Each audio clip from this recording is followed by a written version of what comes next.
Welcome back, everybody. It is episode 12 of the Sons of Pitches. We got a three-man team here today to bring you through the weekend. We're going to start off pretty big with the sporting event of the weekend on Sunday. A couple of household names in the stands. We all know exactly what I'm talking about. And, of course, it's the AFCON final. I don't know if you were thinking of anything else, but that's, of course, the only thing that happened this weekend, especially on Sunday. It was a good game. It was a fun game. Just as exciting as we had predicted after we saw the quarterfinal, and we saw that Nigeria and Ivory Coast were in that final together as we kind of predicted. But it was dramatic to the end. It was a great game. The hosts won. I think it was fulfilling. It fulfilled what we've been saying is like just such an exciting tournament, week in, week out, every round. How did you guys feel about the game? Yeah, well, I thought personally it was a great way to end off. I mean, it was a cherry on top for how well this AFCON's gone so far. I was a little bit disappointed with Nigeria's performance overall in the game, especially for them to take the lead and then just sit back the way they did. I know their coach is a disciple of Jose Mourinho, so he certainly channeled his inner Mourinho after they went in front in the first half off a corner kick. Trusta Kong scored again. He ended up being named player of the tournament after the match, so big ups to him. I've seen he's been getting a lot of looks from Saudi based on his performances, so that's good to see for him, but I think that's really the only bright spot for Nigeria overall in the game. Other than that, they pretty much performed pretty poorly. Osimhen never really had a sniff, never really got any support or service throughout the match, and that really showed. It was pretty much one-way traffic for Ivory Coast, especially after that first goal. I personally felt like the equalizer was always coming, and then once Kessie scored, especially with that amount of time on the clock, I really felt like Ivory Coast were just going to go on and push for the winner. I think it really couldn't have been anybody better to score the goal, other than Sebastian Haller, given his story, coming back from cancer, beating that, coming back a year ago, and just really turning things around. And just to score that goal, I mean, it tells you everything you need to know about the story of this Ivory Coast team so far. They sacked their manager after the second game. They should have been out in the group stage. They should have been out in every round of the knockout rounds, and their name's the one that's going on the trophy. So shout out to them, and shout out to Haller, Kessie, and all the other boys. I thought Simon Adingra as well was fantastic in the final. He had both assists, so I think he really deserves a mention. Yeah, I think you summed the game up well. I think in Ivory Coast won the game in their typical AFCON fashion, as we said just a couple minutes ago. Yeah, Ivory Coast was down in almost every single game. This was a team that was down 4-0 in the group stage to Equatorial Guinea. They go through as the third-place team, and I think home advantage played a really big part. The stadium was rocking. It was packed, and you could tell, I think there was only one team that really wanted to win the final. Nigeria, I felt, had a pretty fraudulent performance, really lackluster from a front three that boasts some pretty good firepower. It was Lookman, it was Osimhen, it was Samuel Chukwueze. Ivory Coast ushered them pretty well, I thought. Kasuna was unbelievable, the Leverkusen boy. Not a player that makes the headlines for Leverkusen. I thought he was Ivory Coast's best player on the night, the center back. I think he dealt with every ball into the box. He was first to a lot of things. He kept Osimhen in his pocket. You brought up Simon Adingra. He ended up being named Young Player of the tournament. So congratulations to him. Congratulations to the Ivory Coast. And the president and everybody involved as well. There was a lot of good stuff to say about the facilities, the training grounds. I think I saw they built 24 new facilities for the AFCON tournament. The stadium looked great. The pitch looked great. Everybody had good things to say. So it's not always the case that tournaments are run so well. Security, they said, was really good too. So I think Ivory Coast knocked it out of the park and set a really good example. One other thing I wanted to say too quickly, I thought the officiating throughout the whole tournament was superb. Every game I watched, I don't think I saw one issue with the referees with VAR the whole time. I thought every game was dealt with perfectly, really. Yeah, and I think we mentioned early on in one of our first discussions of the AFCON how we would hope that it gets more attention and more recognition, more viewership and stuff, so that some of these players can, get bigger moves abroad and stuff like that. And I think because normally it's almost like a meme cycle. I feel like a lot of things go down with like officiating, like you were just saying, and like it just gets tossed around in the media and it makes it look really bad. But like you guys mentioned, I think this tournament as a whole was super exciting from a football standpoint, and also just well run, like we just mentioned. So I think if there was ever a good example of what an AFCON really can be and really will be, it was definitely this one. Mm-hmm. And then as far as the game goes, go ahead. We can't forget, I'm pretty sure it was the last AFCON that a referee blew the final whistle 13 minutes from time. So Right. I think the step up to this one is a very good sign. Yeah, definitely. It was needed, and I hope it continues. The trend keeps going up. But as far as football, before we wrap up, Ivory Coast, I agree with you guys. Says Ivory Coast just absolutely dominated the midfield battles in this game. They took it to Nigeria. Nigeria did kind of sit back, scored early, and you thought that might be, how the game kind of finishes, because I think Nigeria, looking in, especially with, like we said, Ivory Coast's poor performance early. I mean, they sacked their manager, or the manager left before they were even sure if they were going to go to the knockouts, and they go on to win it. So, I mean, what a story. Either way, I think, like we said, whatever the 4 quarterfinals, whoever had won the tournament overall would have been fun. So it was fantastic. And then quickly, going on to the Asia Cup, we've only briefly mentioned it. We mentioned it last week, but it's worth noting how it finished off. Qatar did go on to win 3-1. They were also hosting again, so both host nations of these tournaments won, which is, it goes to say that, the fans are there to support. That's what this sport exists, because of the fans. I didn't catch too much of this game, kind of watched some of the highlights. It's interesting to me. I don't know if you guys know anything about the officiating or anything in this game, because Qatar did go on to win on 3 penalties. So That is a very shallow way to look at the game, but it's just interesting, and I don't know if you guys have any thoughts on that. No, I think all 3. I think they were all fouls. I know a lot of people on Twitter were kind of making the case of, clearly this is a tournament that they're hosting. They must have bought the cup, and a lot of people were annoyed. I think it unfortunately takes away from Akram Afif and his ability. He's a player that these last couple tournaments at Qatar have been. I know they were in a CONCACAF. They were in the World Cup, although they had I think the worst statistical World Cup campaign of all time.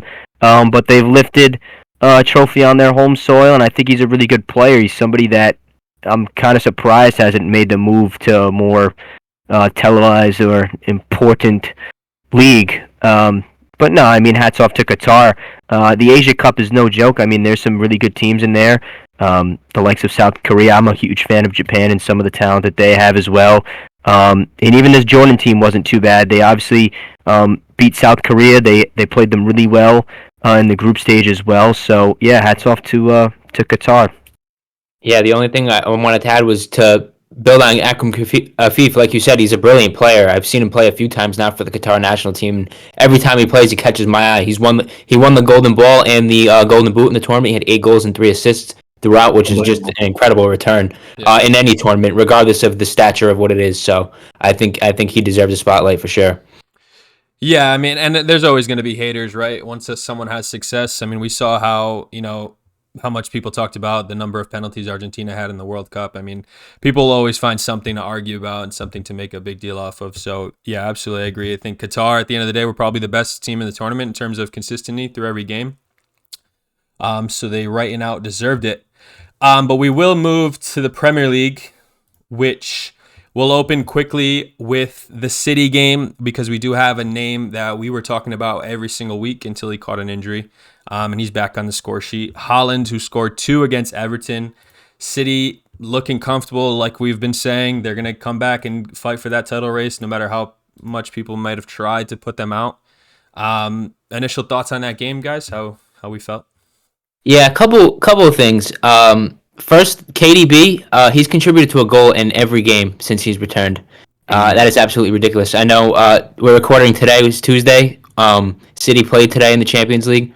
And this is also going to lead me to my other point, too. But KDB scored again today, so that's another goal contribution. But the other thing is, Grealish, what's going on with him? In the last 4 games, he's only played 20 minutes. I think Doku may or may not have taken his spot in the team now. He played today for City and went off after about 15 minutes with a groin injury, and it doesn't look like he's going to be back for at least a couple weeks now. That could have impacts on his England spot as well for the national team for the Euros. So I think it's going to be a really big moment right now for Jack Grealish in his career, and at least at Man City.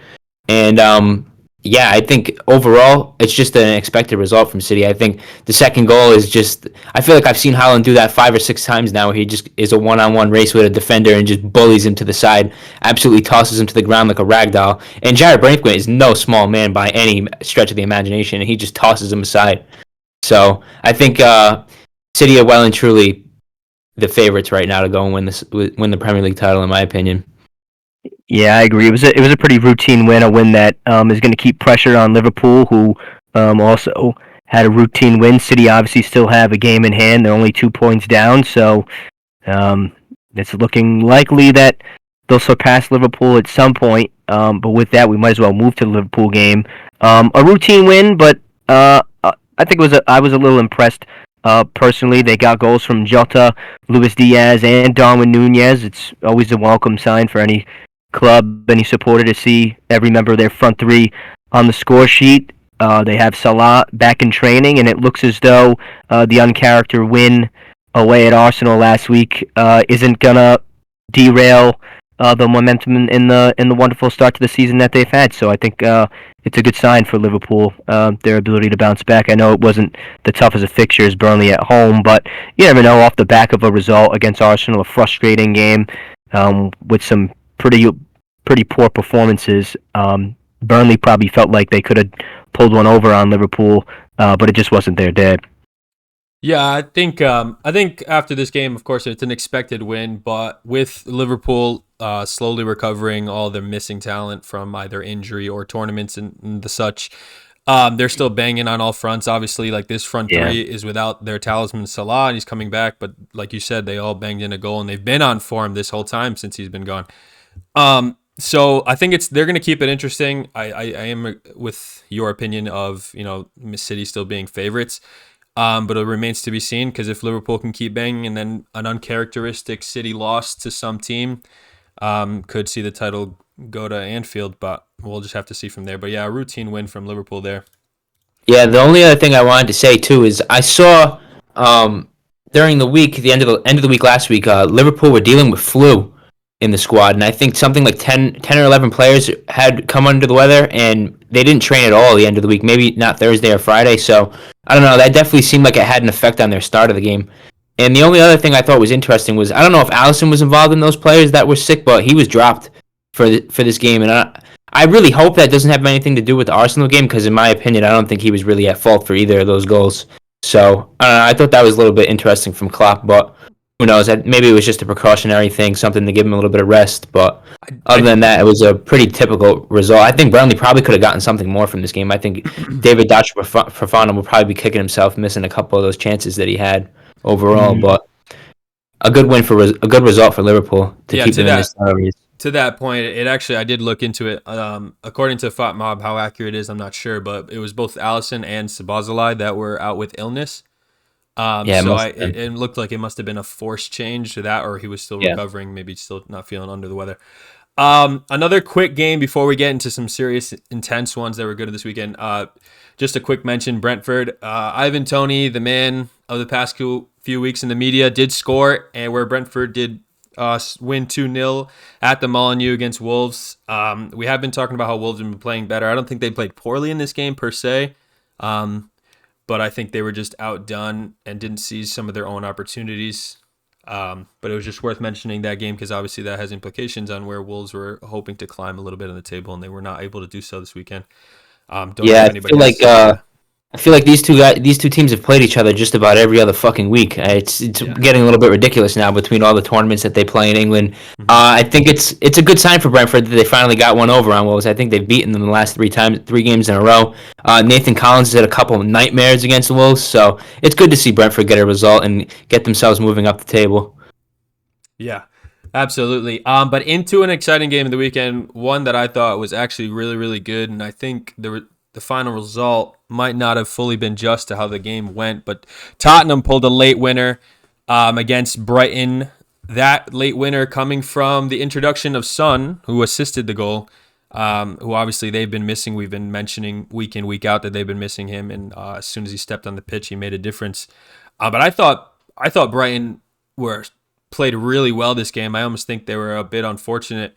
I think Tottenham did come out of the half really strong, and that's when, after about 15 minutes or so into the second half, they got their first goal to equalize. But even actually after that, I think Brighton had the best reaction to the goal, and I thought they were going to be the ones to end up pulling the lead again, but it ended up being Tottenham in the absolute death of the game. But I know we had mentioned in our little briefing beforehand that we liked that game. Angie, you have any thoughts? Yeah, it was kind of a fiery first half. I remember it was a little poetic in a way. I remember James Maddison and Pascal Gross kind of butting heads over a challenge, and then a few minutes later it was Brighton nicking the ball out of a bad back pass. Bentancur got caught on his 18-yard line, and Pascal Gross played a ball into Welbeck that saw Mickey van de Ven absolutely clear him out for a penalty. Gross slotted the penalty home, cool as you like. I think at that point Brighton were probably thinking that they were going to get at least a point. I think you're correct. I thought it was a little unjustified. I think Brighton, as banged up as they have been, didn't really show fear. They went in there and played their footy. De Zerbi couldn't watch. I think he was having surgery or something. Invasive dental surgery, from what I saw. Yeah, so he wasn't in attendance, but Brighton looked pretty good. They got Mitoma back. He took a couple balls down that were unbelievable. I don't remember if you saw the one, I think it was Lewis Dunk, classic no-nonsense Englishman clearance with the outside of his boot. He blasted it about a mile in the sky, and Mitoma, mid-sprint, cushioned it on the sideline with, I forget who was playing right back. It was Poro, I think, was draped all over him. It was unbelievable. So it was nice to see him back, get a good run in. He was a little rusty. A couple of his final balls weren't there. But yeah, Spurs ultimately prevailed. They had their star return in Heung-min Son, and he was off the bench with Brennan Johnson to provide an assist and snatch the game late. It was kind of a Spursy win. They've had a couple of these late wins this season. Ange Ball never seems to falter, so it was a big win, in my opinion, especially with some of the other results we're going to talk about. Obviously, Villa dropped points as well, so Spurs are back into the top four. So, it's getting to the business end of the season, and these are the types of wins that, if you can pull them out of the fire, it usually helps you finish in the Champions League places. So we'll see what the future has in stores for Spurs. Yeah, something interesting. I mean, first of all, I think if there was ever a game that would be a great advert for the Premier League, it was this one. I thought this game was absolutely electric from the first whistle to the final whistle. But something interesting I saw was Tottenham have now scored in 36 consecutive Premier League games. It's the joint second longest streak ever, which is actually kind of incredible if you think about the kind of team that they're putting together and the style of play that Ange has them playing right now. So Imagine if 2 years ago you saw that their front two was going to be Richarlison and Werner too, and that's their goal. That's their streak of scoring right now. So I think it's pretty incredible that they're able to keep this run going. And I mean, if you have to wonder if they didn't lose some of these players who had been out for a long period of time, like Mickey van de Ven, you have to wonder where they would be in this title race. James Maddison as well, yeah. Yeah, exactly. Yeah, absolutely. And of course, to that same notion, I mean, Son and Sarr are both coming back from their tournaments and both directly involved in the 2 goals in this game. So, really makes you wonder. Yeah, because they were missing a lot of firepower, and they're still near it. And let's not forget they sold Harry Kane this summer too. Oh, absolutely, I know. It's actually if you really think about it, to look at where they are to where we all saw them being at the start of the season, it's kind of incredible, I think. Yeah, and especially without a direct substitution for Kane, you know what I mean? Like someone of even remotely close to that caliber in terms of a 9.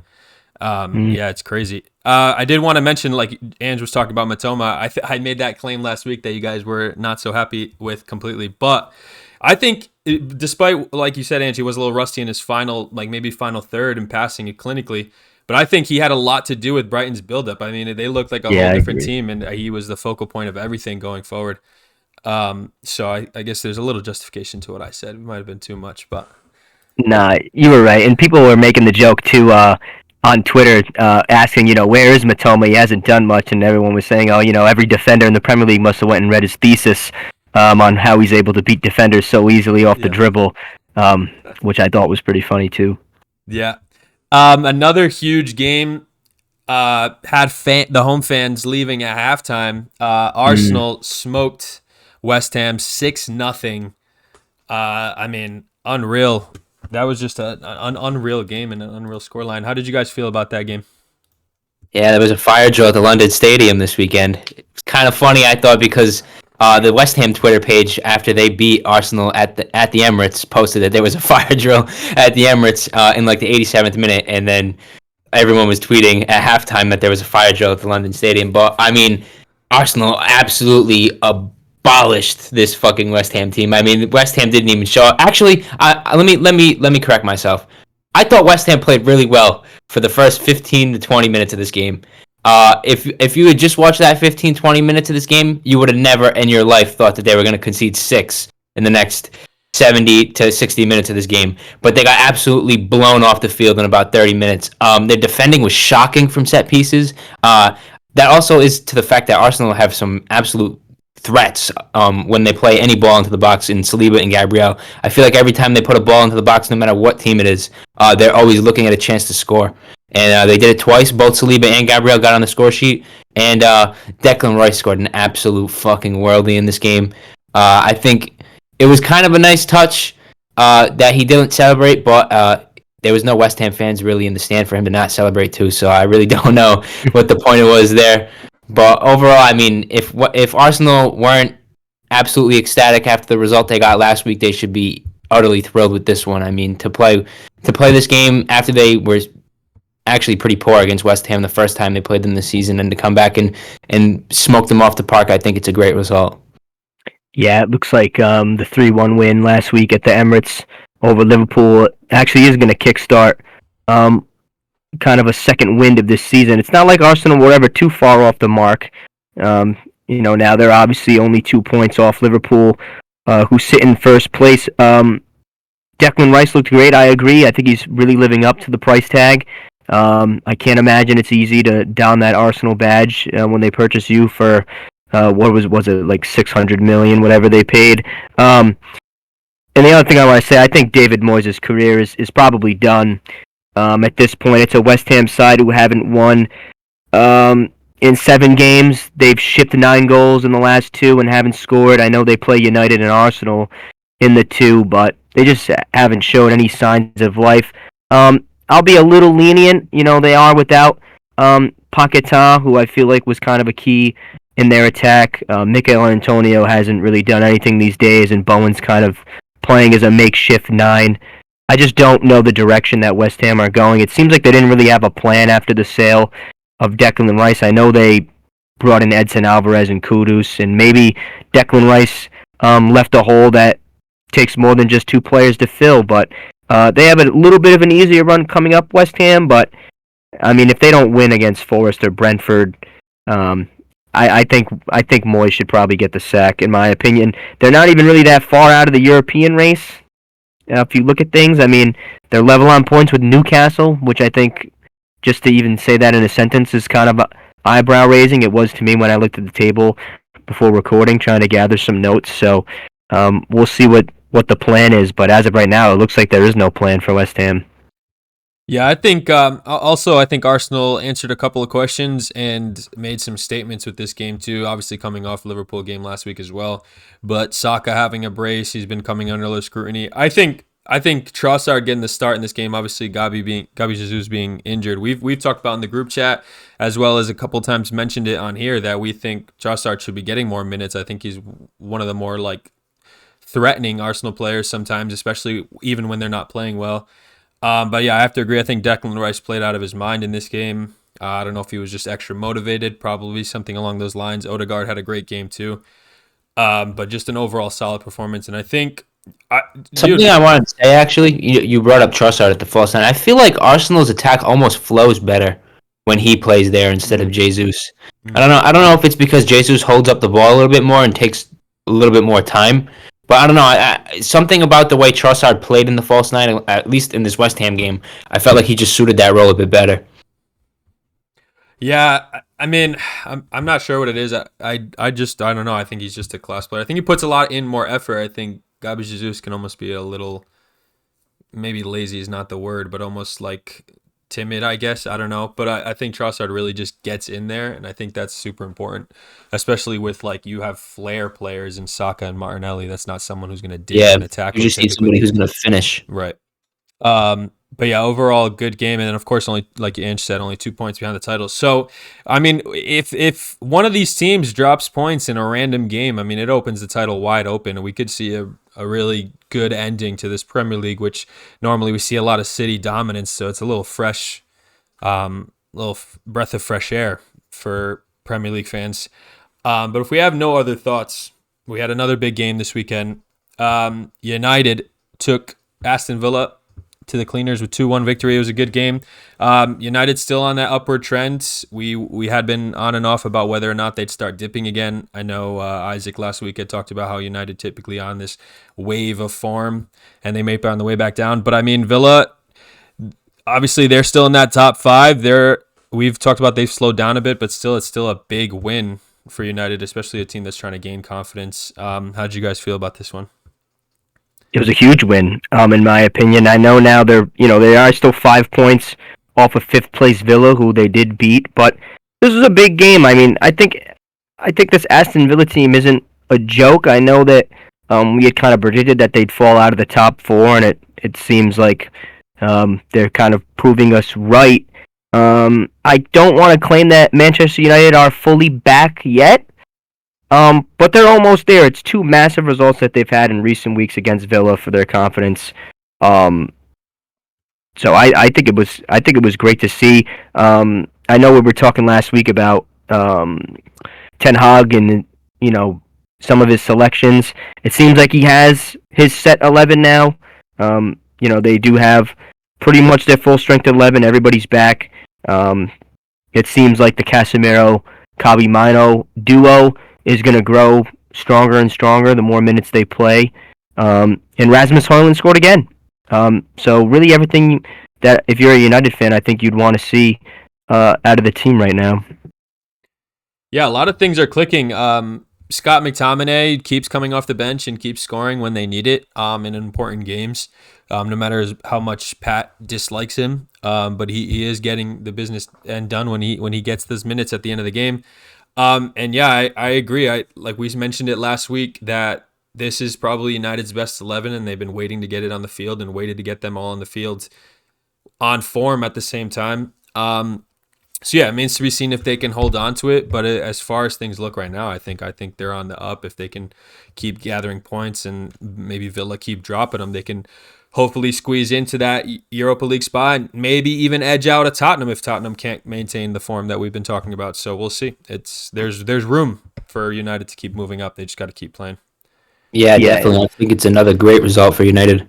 Also, I wanted to say, other than getting a little disrespected by Douglas Luiz, I thought Onana had a fantastic game overall. He made a lot of great saves. He's definitely caught a lot of stick, especially from us and pretty much everybody in the world about his performances for United so far this season. But I thought overall he was very good in this game, made a lot of good saves, answered the call every time it was asked of him. So I think it's good for him moving forward.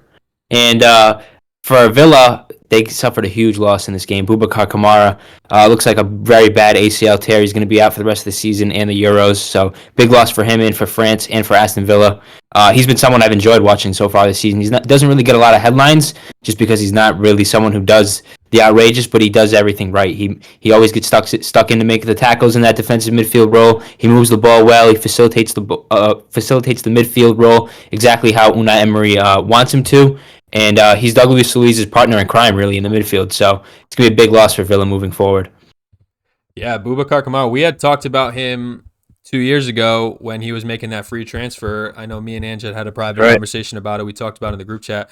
Whatever team was going to sign him up on that free was going to get a really good player, and he proved that point. He's really grown into this side, and yeah, it's a huge loss. Yeah, I remember we couldn't believe that it was Villa that ended up signing him. We were like, wow, he could have went to any top 6 team, and here he is playing his part in making Villa a top 6 team. So credit to him, credit to Villa, the project that Unai's built. It seems like they're starting to waver, but we'll see. They're not out of it yet. I mean, they still have a pretty good cushion against United. I can't see them going lower than 6, to be honest. It's a 10-point gap from them in Newcastle. Yeah. I think it would take a pretty almighty collapse for that to happen. So either way, I think the season is still. I think Villa fans should be happy with the season so far for sure. Yeah. I agree. Yeah, totally agree with that one. A couple other important games. Speaking of a season that can either like this game could have made or break this season was Luton dropping their points in a huge game against Sheffield United. I know I had kind of pegged them to hopefully maintain their confidence, go on that roll, and just steamroll Sheffield United, who have been terrible form, but that's just not how it went. Sheffield really took it to them at Kenilworth Road. Yes, 3-1 actually, I thought it was pretty interesting in this game. This is the first time they've lost in 2024, Luton Town. But if you watch the game, this was the first game where they were really the ones that were allowed to dictate play. You know what I mean? Like they were kind of the favorites. Sheffield really sat off and let Luton do what they wanted, and I think that Luton kind of struggled doing that a little bit, and that's probably why they lost the game overall. I think they benefit more from being the underdog, being more on the counterattack and transitioning in games. So I think that if they're going to be thought of more highly as they have been in the last couple of weeks, I think that's going to be to their detriment. It's actually pretty interesting. Yeah, I think that's actually a really good point because I just dove into the stats now, and all Sheffield did is they had 3 shots on target and they buried all 3 of them. And then they had 25% possession, so Luton really had control. I mean, if you look at these other games that they've gotten results in, they're not the team that's dictating play. They're the ones that are sitting off. This was the first time that they've actually been the one that's asked to hold the ball and make something happen, and they weren't able to do it. Yeah, I mean, I don't know how many teams in the Premier League they'll be able to do that against. So maybe they can. Yeah, I mean, it's definitely a one-off. I think it's a one-off result. I mean, Sheffield have really struggled. In terms of their any hopes for survival for them, Sheffield they got a huge win, but I still think it's going to be a struggle for them regardless. Yeah, I mean, Luton, like we said, it's the dream of staying up, and it's still there. They still have a game at hand with teams above them. I mean, Nottingham keep performing poorly, which we'll get to in just a second. And they're only 1 point behind with a game at hand, so it's still the dream is still alive for Luton. But yeah, they got to take this result and reflect on it because like we mentioned last week, they have a tough stretch of games coming up, and they're going to need everything in their head to get through it. But speaking of Nottingham, they did drop points to Newcastle in a high-scoring 5-goal thriller. 3-2, Newcastle came to Nottingham and took it to them. Guimarães having a brace there. Any interesting takes on this game before I move on it? Yeah, I thought the set piece that Guimarães scored the first goal on was absolutely stunning. Right. I mean, they caught everybody out. Guimarães just ghosted into the back post, and I mean, every player in the world is going to be finishing that chance. It was great. I think I've seen that they've been working a lot on their set pieces, and it seems like set pieces are becoming really, really important these last couple of weeks in the Premier League. It seems like a lot of teams are focusing on them more. I remember a couple years ago, I think it was, when Liverpool brought in a throwing coach. And they started trying to make things happen from throw-ins and designing plays off of that. And I think a lot of teams now, you're starting to see they're designing plays on set pieces. They're designing blocks kind of like NBA style, where players are setting picks for each other to allow another player to get free for a header and hoping that ball lands to them. So I think it's pretty interesting to see that a lot of teams like Arsenal and Newcastle that are taking advantage of it, they're getting results out of it. Yeah, it's cool to see teams like make the most of every single player's ability. I know Trippier is probably one of their most technical players, but when you have a player of Trippier's quality, I mean, he's one of the best servers of a ball in the Premier League, if not all of Europe, maybe all of the world, to be honest. I always thought he was an underrated deliverer of the football. But yeah, there was a lot of really good midfielder performances. Bruno was one of them too. He had a man-of-the-match performance. It was a win that Newcastle needed for morale because they've kind of been up and down too these last couple weeks. But it's nice to see them finally gain form. They're a squad that's been banged up. I know we were kind of harping on their injuries too. And as far as Nottingham Forest go, I mean, what's going on? I mean, they beat United. It looked like they were going to turn their season around. And it seems like the little spark that Nuno Espirito Santo brought is already faded. I mean, they haven't won a game in the Premier League since. They're still scraping along in the FA Cup, but I think, I mean, their main focus should be survival now. I mean, Luton have a game in hand; they're a point behind. Everton have dipped into the relegation zone too these last couple weeks. I think Nottingham Forest are kind of fortunate. I think the teams around them are kind of doing them favors, especially Luton with the loss to Sheffield. But we'll see. It's going to be a fun race. It looks like we have a 3-horse race for relegation and a 3-horse race at the other end of the table for the title. So it's going to be a fun finish to the Premier League season. There's a lot still to be decided. Something too I wanted to say about Forest.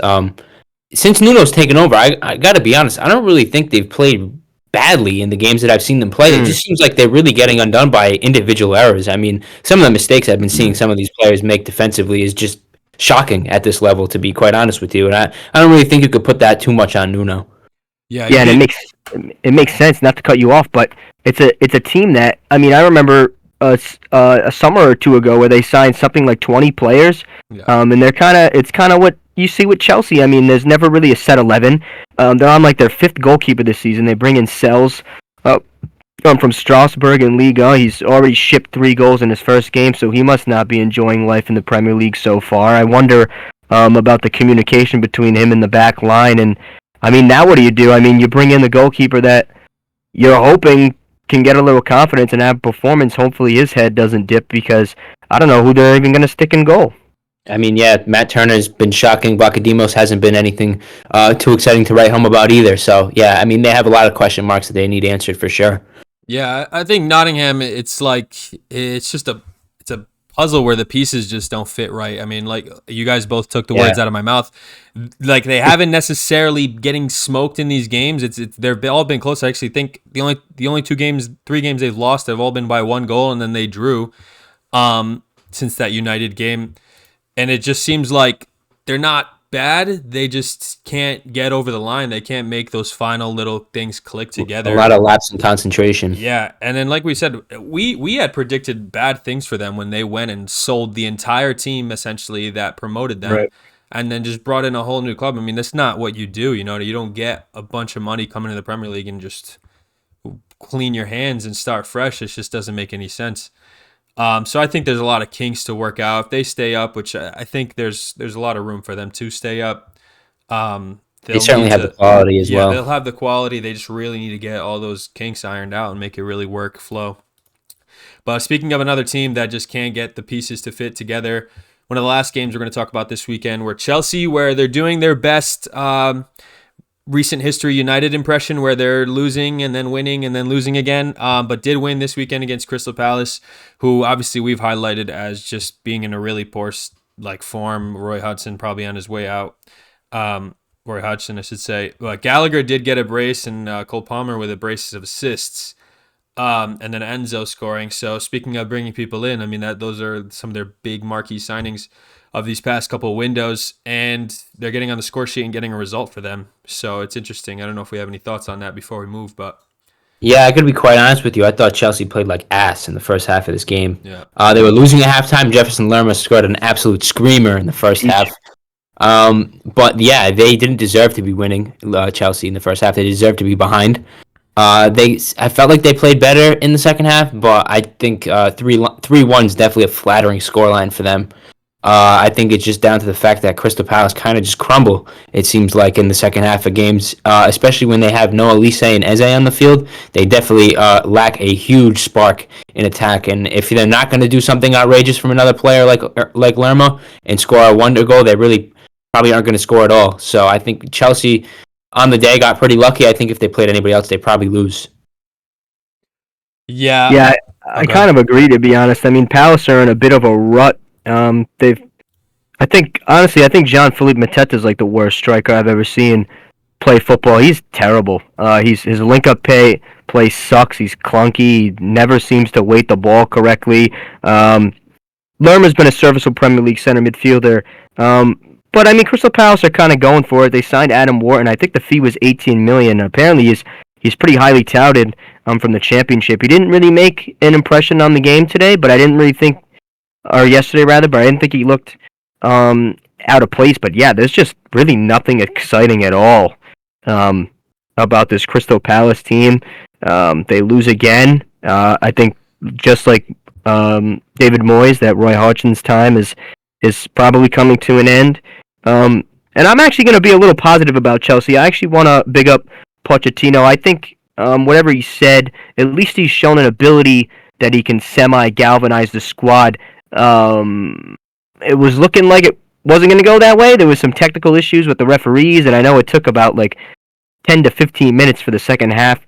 Well, I guess actually a half hour almost for the second half to commence. There were some technical difficulties. It was very weird, but Pochettino was kind of making a stink. He was pissed because I guess he had his boys fired up and ready to go. So it was a good sign. Chelsea, they scored 3 goals in the second half. Another brilliant midfield performance. And Gallagher, he was celebrating. He didn't really seem to care about his former allegiance to Crystal Palace. I know he was somebody that Crystal Palace were ready to pay pretty big money for at least a club of their size for Gallagher, even though I think he's like really bang average personally. The Cole Palmer brace. Malo Gusto was good, even though I think he has one of the more punchable faces in the Premier League. He's pretty skillful. I know we have some Chelsea fan friends who were raving about him. I think he is really a luxury player. I think he is terrible at defending. He just knows how to dribble and sometime playing a good ball. And Enzo scored again. He seems to be not really living up to the price tag, but I guess he's trending in the right direction. He's really the one that I think should be taking the team by the balls and leading by example. And I think he's starting to do that. So we'll see what Chelsea can do. They're really nowhere close to the European places. I think the only goal that they're going to have this season for the rest of the way is to finish strong and try to have something to build on for next season when they ultimately sell half the team and bring in a different 6 starters and go all over again. So We'll see. I don't really think Pochettino should stay in the job, but I think this game he took a step towards changing my mind, I would say. You brought up a good point about Pochettino too. Something I wanted to say was because a couple of weeks ago people were calling for him to get the sack, and I think the response of the players has shown that if anything, they certainly back him. He can certainly get a reaction from them when he does not like how things are going and he wants to change something in the team. You can see that if he is not happy with it and he changes it, the players will listen. So I think that's definitely a good sign if he's going to continue. I mean, they do have a cup final. I think next week they play Liverpool in the EFL Cup final, so it's going to be interesting to see how they even show up. Really, I'm really intrigued to see how they go in that game, and if they don't get smoked, if they do get smoked, if they win, I really don't know what's going to happen. Yeah, even the match before that, they have to go to the Etihad on the 17th this weekend. So we'll see. It might play into their favor that City just played today. I know we're going to talk later in the week about the Champions League fixtures, so we'll touch on City again later this week. But yeah, we'll see. Chelsea have a little bit of momentum going into these 2 games, and I think that's exactly the place that they need to be if they're going to sneak a result from City and maybe pull the bed sheets over Liverpool's head and take a trophy away from this season. I don't think Chelsea fans would be too displeased with that. So we'll see what they do. Yeah, I'd have to agree. I think if they can do either or, if they can get a result in either one of those games, I think it's something to be proud of at least, because at this point they've become a joke. So I mean, you're looking to prove that you're at least somewhat of a big side in terms of getting results. So yeah, pulling one over on City or at least putting some silverware home would be fantastic. And we had predicted this when Pochettino first got the job. We had kind of mentioned that he may not be the guy to bring them to a Premier League title anytime soon, but in terms of rebuilding and trying to get a brand of football, trying to play some good stuff, he's a fantastic coach. He knows what he's talking about. So I think to help them trend towards getting back up into a top 6, top 4 finish, he'll be the guy, but then they will have to look elsewhere to get that final hurdle over if they ever want to bring that Premier League trophy home again. With that being said, I will allow us to migrate south to Italy and give my Italians the floor as we look into an exciting weekend. Some of us happy, some of us not so happy, but we'll get to that. Please, by all means. Yeah, it was a lot of movement in the Serie A table this weekend. Friday night opened us up with a massive relegation six-pointer. I'm pretty sure you watched the game as well, Angela. It was fantastic. Empoli got another huge result. Davide Nicola has come in, hasn't lost, and I got to say, I mean, it's looking like, I mean, when we made our halfway prediction a month ago, really, we all thought Empoli were pretty much done and dusted in terms of their survival hopes in the Serie A, and they haven't lost since. They've been putting right along. They've gotten some huge wins. There's been a lot of movement in the squad, but that doesn't seem to have any effect on them, which is kind of surprising, actually, when you see how it's affected some of the other teams around Italy. But I got to say, overall, it's a massive result, and I want to say we had a huge blast from the past in Serie A this weekend, and for all the Milan fans out there, and Bayern Niang off the bench with a goal and an assist in this game for Empoli, which is just outrageous. I mean, he's someone who, to be quite honest with you, I thought he dropped off the face of the earth in the last couple of years. I certainly forgot about him completely. So to see him show up in this game, I really honestly I don't know how it slipped me that he had even signed for Empoli, but when he got subbed on, I was like, whoa. I was like, where is he coming from? And then he came on. He had a huge influence in the game. He drew a lot of attention every time he got the ball, and that gave a lot of space for Empoli on the transition, which is exactly what they needed at that point in the game. And that was how they scored the third goal to seal it in the end. So huge result for Empoli overall. I don't know if you had anything to say about that game, Ange. Yeah, a couple things. I think I want to point out like how I just always think it's so interesting. Just the ability that a new coach in a new environment has on players. I mean, this really was an Empoli team that you thought were going to finish, or at least that I thought was going to finish in 19th place, that they were going to be absolutely hopeless. And they bring in Davide Nicola. They have a change of system. It's a 3 at the back now. It seems to have really gotten the best out of somebody like Alberto Grassi, who really isn't a known name outside of Italy, but he's somebody who is a little older. He's one of Empoli's more experienced players. He's a captain-like figure, and that's been able to keep him on the pitch. They have some really, really great young talents. I think Cambiaghi is honestly the best player I've watched in the world that hasn't scored a goal this season. He almost got one today, or on the weekend rather, but it was ruled as an own goal, so I'm hoping he gets one soon because I do have some Empoli cards on Sora. I'm itching to go buy a Niang. I need to put more money in my account. Because if Cambiaghi scores assisted by Niang, I might cry, to be honest. I was so excited to see Niang come back to the Serie A. He scored a good penalty. He was somebody that I thought had bags of talent when he was making appearances for Milan as a teenager. I really will never forget him smacking the post at the new camp. I think Milan's future died on that day, as well as his career. But yeah, Empoli looked really good. This was a fun 6-pointer. I'm glad Empoli got the win, to be honest. It was welcoming signs. I think they're 4 games unbeaten now. Yeah. Is that what it is? Yep. So yeah, things are going in the right direction. Good for them. It does include a draw against Juventus, who obviously are no mugs, so... Right, and then I did have you mentioned Empoli having some young talent. I don't know if he's actually a big name in the Serie A world, but I know I play a lot of FM, and his name gets passed around. Matteo Cancellieri, I think his name is. Cancellieri, yeah, he finally scored. Yeah, comes off the bench and scored. I've heard a lot about him in that realm of things, so I don't know if he's actually a name that gets touted around. Not really. He hasn't really made an impression. At least to me, when I watch Empoli, he hasn't managed to really nail down a starting spot. He's usually one of the main guys or main kids that comes off the bench, usually like around 70, 75 minute, whether they're winning or losing. Mm-hmm. Kind of just like for fresh legs. He's a little paced. He's shown some talent. I think his parent club is Lazio, so who knows if, I mean, he'll probably get another loan move next season. If not, maybe a lower half of the table team in the Serie A will pick him up. But there are some really good names if people are interested. I think Fazzini is really good. He's a young player. He has started a handful of games this season. Obviously, Roma did some shopping in the window, poaching Tommaso Baldanzi for a fee that I thought is going to be looked at in a couple years and saying, wow, what a deal that they got. Cambiaghi, who I mentioned, I think is going to be a solid Serie A player. He's the one I think that will get a move. Whether Empoli stay up or down. I think the kid is unbelievable. He's a really head-down type of player. He's always thinking forward, taking people on, winning duels. He gets stuck in, something I really like to see, particularly from young players. He really doesn't have any fear. So I would like to see them stay in the Serie A, but we'll see. It's really close down there.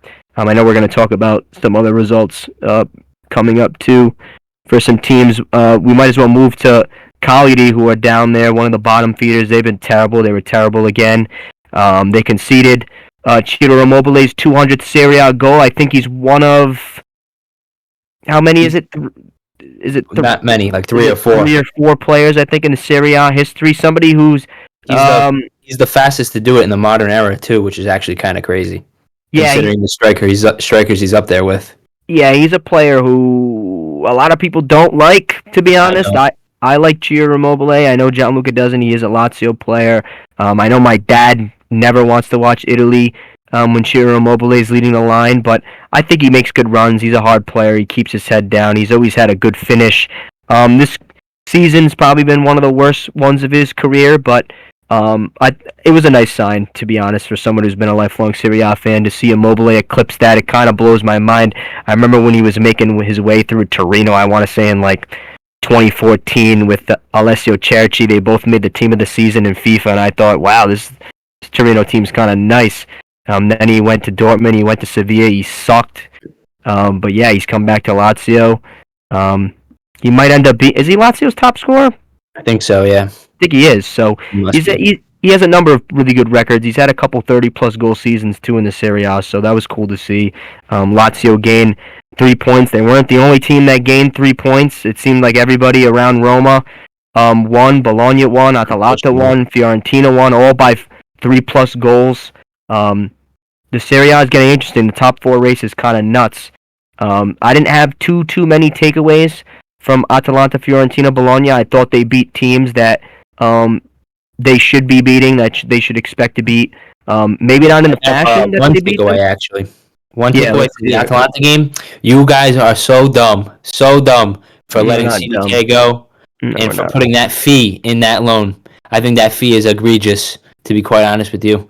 And Atalanta, they would be very, very stupid, in my opinion, to not secure that permanent deal because he's been otherworldly this season. I mean, the goal he scored this weekend was absurd. I think even the Genoa fans gave him a round of applause after it went in because it was just world class goal. Every goal in this game was actually a stunner. This game had some goal of the season contenders galore. Koop Minor scored a great free kick. Malinowski scored a trademark banger. Something. I mean, every time Malinowski's on the score sheet, it's an absolute piss missile. So I just think it's really, I don't know. If I was Milan, if I was a Milan fan, I'd really be kicking myself that CDK is doing this well at Atalanta. So you think a player who appeared 40 times and scored 0 goals, you think that's a bad decision to let them go? I don't think it's a bad decision to loan him out. I think the fee that you guys inserted in the deal is a bad decision.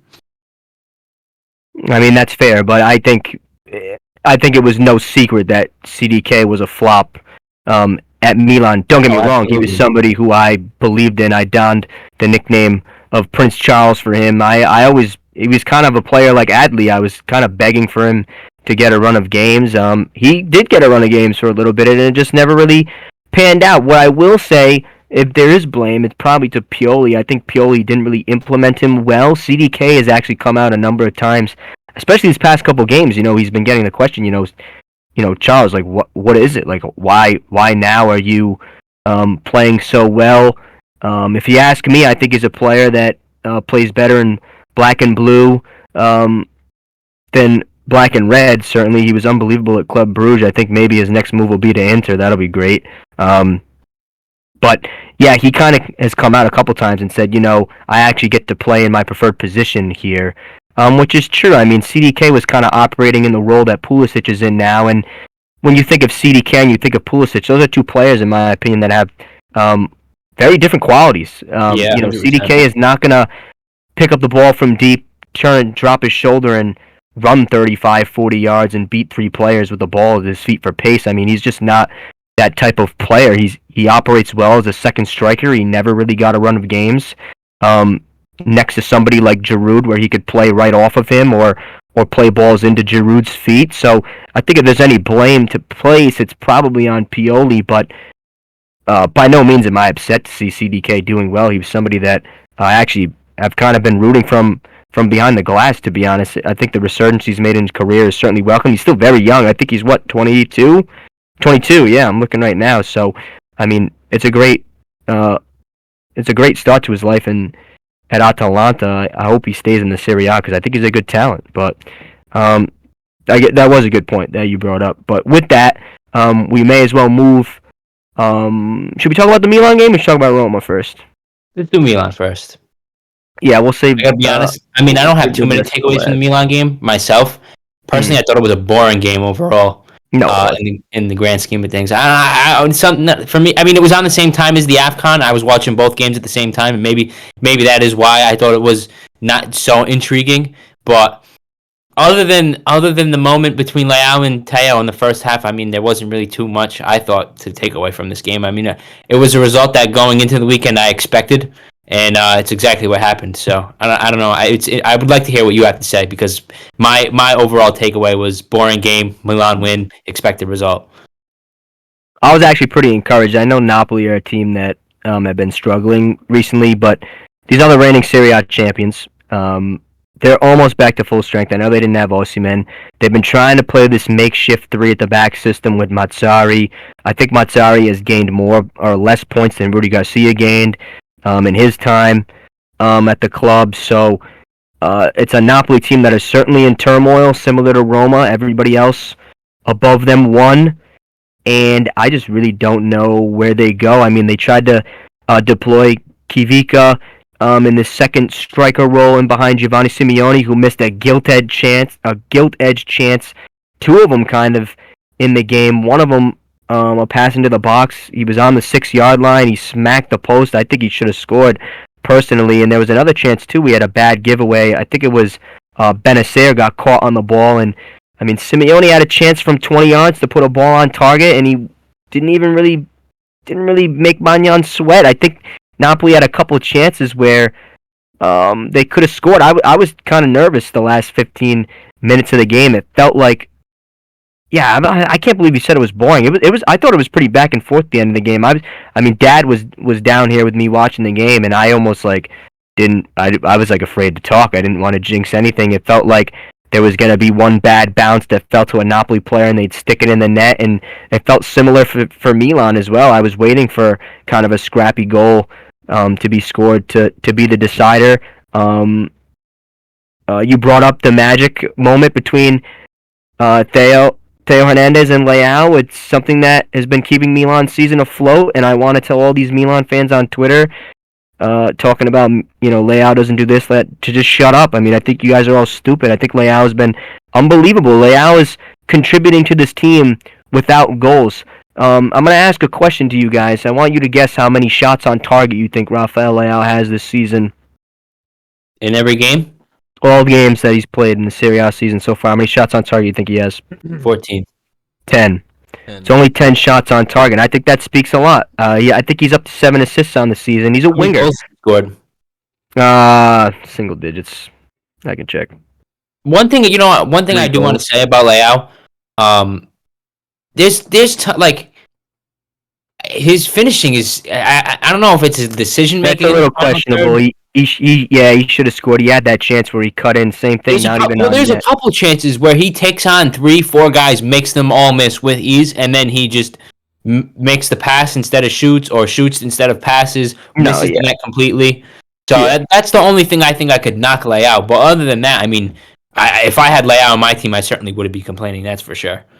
Yeah, and that is where the criticism comes. Yeah, Nate, what did you want to add? So, I mean, when it comes to Leao, I mean, I watched him start to flourish in that Sporting side where he eventually left to Lille, but he has bags of talent, right? I think he's solidified that he's a world-class player, but I think he's still only 24. 24 is still a really, really young age.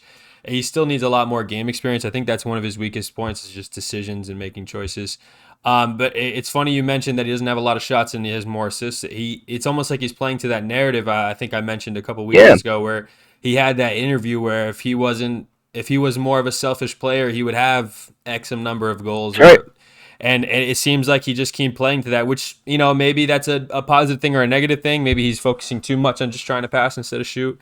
But at the end of the day, I still think he contributes. I think he puts up, I don't always catch the Milan game, but it seems like he's always putting up 7s and 8s, and he's getting influences on the attack. So it's hard to see why people give him so much stick. I think it's just that killer instinct he doesn't have yet, which I think he certainly has the talent to get there, but he just doesn't have it yet.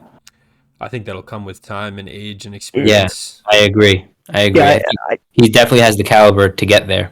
I agree. I think you guys are right. And the thing that kind of like annoys me as a Milan fan is in all these big games last season where we lost by, we got embarrassed in the Champions League by Inter. We lost some Serie A games to big teams. The criticism of Milan is when Leao is not going, who do we go to? Now all of a sudden we have goals from other places. Pulisic has been unbelievable this season. Giroud's been in great form. Even Loftus-Cheek of recent weeks has found his name on the scorer sheet, and it just kind of blows my mind because it's like, what do you want from Leao? It's either A, we rely on him too much, or B, we use other players, and then it's, Leao doesn't do enough. So, I mean, I don't know. I mean, what do Milan fans want? I'm certainly happy with the team and how it's going. I hope he doesn't hear the criticism because these little rumblings are the beginnings of forcing a player out. Right. And when PSG have the money that they can spend, and even Barcelona now are linked with them today, I mean, those are the types of things that, can turn a player's head and start to wonder if they're really appreciated in the environment they're in. I hope it doesn't get to that. But what I will say is that, Milan finally this season have other threatening attackers that we can lean on that aren't named Rafael Leao. And one of them happens to be our left back because Hernandez scored another clinical finish again. Leao played a brilliant ball. And it was that combination of Hernandez, Giroud, and Leao that can unlock really any team in the Serie A and any team in Europe, I believe. I think Leao made Di Lorenzo, who's Napoli's captain, look like the worst player on the field. He was terrible. He had my dad crying out for him to be substituted by Mazzari, although he finished the game. I think Leao was great, to be honest. I was actually pretty pleased with the Milan performance. I know it's a Napoli team that isn't in the best of form, but it was a result that kind of keeps our title hopes alive. And I think we can now transfer over to the result that directly impacted the league leaders Inter, which was their win at the Stadio Olimpico against Roma. It was the first speed bump in De Rossi's tenure so far at Roma. It was a real test, a test that I think they were passing for 45 minutes, but ultimately Inter's quality saw through. De Rossi had some good quotes in the media after saying, I'm a son of Spalletti, and I don't want to sit here and talk about how we played a good 45 minutes. That's not the full game. It's 90 minutes, and he more or less was saying, I don't really give a shit if we played good for 45 minutes. We lost, and it wasn't good enough. They conceded 4 goals, and he was exactly right. I think he was kind of let down by the players. If I'm going to be honest, Inter scored first. Roma responded very well. 2 goals in the first half. I personally thought Roma was going to kick on and get a result, but they kind of showed their true colors in the second half by capitulating in the opening 10 minutes of the second half. It was 2 goals from Marcus Thuram. I think one was pegged as an own goal. And it was unfortunate. Roma were really good in the first half. They had good production for Pellegrini again, but they just couldn't put a complete performance together against one of the better teams in Serie A. But there's definitely a lot of promising signs. Yeah, I agree 100%. A lot of promise from this game, if anything. Can't say too much. We did not get a result. Obviously, we lost in the end. But I thought the way we started the game, I don't know if it was because Inter weren't expecting us to play in the way we did, or if De Rossi got his tactics spot on. I'm not really sure between the two, if it was just a surprise to Inter, or if De Rossi actually really got his tactics right, because I thought we outclassed Inter probably for the first 15 minutes. The goal really came against the run of play.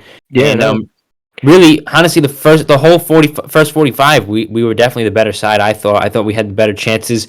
Defensively, we were great. Lautaro and Thuram couldn't get a sniff in the first half. And other than that, I mean, my only real takeaway is Lukaku's still wearing his fucking Inter jersey underneath his Roma jersey. I mean, he was shocking again. I mean, both times we played Inter this season, he's done nothing. I mean, he had the assist for Acerbi to score that first goal. He's the one that flicks the head around at the front post. I don't even know what he's doing. I mean, it's not something the striker should be doing, defending that corner like that. I mean, it's a great pass if he's wearing an Inter jersey. That's all I'm going to say about it, really. Other than that, he was pretty crap overall. He missed a sitter when he could have made it 3-3, and I think that really would have changed the second half completely. And he I don't know why on God's green earth he's trying to round Jan Sommer there. I really don't know, and taking onto his right foot. It's just so many questions. I just can't understand. I think he's the last couple of times we played Inter, he's really, the moment is more in his head than actually playing the game. I think it's He's more worried about what people are saying about him and the headlines than he is about playing against Inter and actually scoring and producing for Roma, which is not good because obviously he plays for Roma, not for Inter. So that's not great. But other than that, I think we played well overall. I mean, the weather. I thought the weather played a big It was hand, especially in the terrible. second half. I couldn't I couldn't believe they kept playing. All my life, the Stadio Olimpico has had probably the worst draining in the Serie A. I mean, every time it rains, we end up playing in a swimming pool. In the second half, it was awful. I mean, the ball wouldn't roll, it wouldn't do Yeah, it anything. was bad. So that definitely hampered things, I thought, in the second half. It was still a bit entertaining. It was definitely end to end, but the weather definitely had a big hindrance, I think, on our performance at least. I think we could have. I think we could have had a different result if it was a different game. I actually had a question. You were talking a lot about Lukaku, and it seems like he wasn't on the absolute best of form under Jose either, but it seems like he hasn't performed all that well since De Rossi has taken over. Is his future at Roma limited if De Rossi keeps the hot seat, or does he not fit the system? How do you feel about that? Is there Well, no, I don't think it's that he doesn't fit the system. I think right now he's just in a tough run of form. I think Lukaku always goes through this every so often where he has a run of like 6, 7, 8 games where he's struggling for confidence and he can't really find the net. And I think that that's just coincided with the fact that Jose's gone out and De Rossi's coming at the same time. Up until Jose had left, I think Lukaku would probably, besides Dybala, been our best player. He's been scoring all of our goals. Between November and like the end of January, I think he was the top scoring player in Europe in all competitions, which is kind of crazy if you really think about it. So I don't think there's too much to knock on Lukaku. What I will say is, I think everybody's well aware of the fact that he's not the long term solution. Everyone knows Tammy's coming back soon, and I think that we all know that Lukaku is going to be going back to Chelsea in the summer. And if Tammy isn't going to be the guy, we're going to have to bring somebody in. So I think there's not really too much to read into there with Lukaku. I think he's just in a tough run overall. I think the one welcoming sign is that he's actually kind of getting consistent. He's getting great service. Supply, yeah, service, whatever you want to call it, because he really had 2 gilt-edged chances that Service he hasn't been getting lately. He has to score. I know you hit the nail on the head. He's absolutely not the long-term solution. I know they were saying in the broadcast that if Roma does want to keep him, it's going to cost them about 85 million euros which in is just total with the fee they owe Chelsea as well as the amount to be paid to Lukaku and the contract that he would be signing with Roma in the summertime.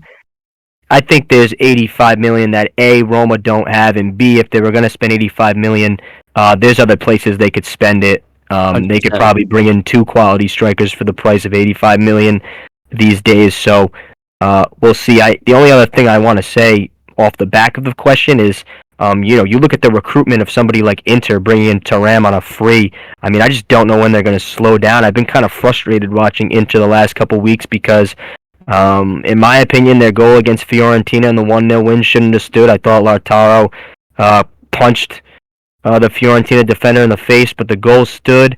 They win it off an own goal in Juventus in disgusting Inter fashion. And then here we are, halftime, Roma with the lead 2-1 at home. And those little suckers Inter pulled it out of the fire again. So I wanted to say something actually too. Yeah, I remember a couple weeks ago when you had sent me a graph of the amount of calls Inter get in their favor. Yeah, and I never really noticed it. Really, I mean, I don't know if it was because I have a little bit of bias towards Roma too. But when I was watching this game, I mean, some of the calls that goes their way. I mean, it's just. Some of them aren't even fouls. Like, it's just a 50-50 shoulder challenge, and the referee blows the whistle and gives the foul into his way. And I'm just like, well, we don't even really need to stop play here. What are we doing this for? But it somehow always seems to find Inter in a prime position with a free kick they can put the ball into the box in a nice area from. So I don't know, little something to watch out for. I think I wouldn't say the referees are totally biased in Serie A. I know they probably catch slack in every league across the world. No matter who the team is, who you're favoriting, whatever. But I don't know. It's definitely something intriguing when you watch Serie A games. It's kind of noticeable sometimes. It certainly was this weekend. You want me to read you the foul stats for this game? Please do. It was 14 fouls to 9 with Inter having 14. No yellow cards for Inter, 2 for Roma on 9 fouls. It's I don't know. I don't want to play devil's advocate and say that something's going on, but it One of didn't, one it of didn't the other hit it for graphs you me. sent me too was that they get the most fouls with the least amount Without of yellow yellow cards, cards, yeah, which is just crazy. yeah, it's very nuts. But I'm all set talking about it until we can shift countries to a more exciting game, probably the game of the weekend. I think this was everybody's favorite result out of the Bundesliga. I don't know. I think Leverkusen are gonna get the job done. 3-0 smashing it home to Bayern. Bayern looked way off the mark, way uncharacteristic. I know they have some moving parts. Sasha Bowie had probably one of the worst debuts I've ever seen in my life. He was dragged all over the place on that left side of the field. He was made to play out of position. I don't know what Tuchel was thinking or if it was a selection issue. I know a couple of the Bayern players showed some hot heads. Gnabry was pissed off. He took a stupid yellow card. But wow, I mean, what a team Xabi Alonso has assembled. The system, the players. It seems like it's all plug and play. Nathan Tella and Frimpong's role scores. Stanisic on the right side of the pitch. A player who grew up in Bayern, was a Bayern boy. He's on loan from Bayern. Scores, no celebration to kick it off at 1-0, and then from there, I mean, it was kind of curtains. Bayern really didn't offer a lot. It was a relatively easy game, in my opinion, for Leverkusen. I was pleasantly surprised at how easy it kind of was for Leverkusen. Dare I say it was easy? But they were great. Wirtz was ticking. The midfield duo was won by only Leverkusen, and yeah, they've opened up a little bit of a gap. We'll see what happens. Yeah, I have to say, I think for a Bayern perspective, I think all the blame has to go on Thomas Tuchel. Really, I mean, they haven't played three at the back all season.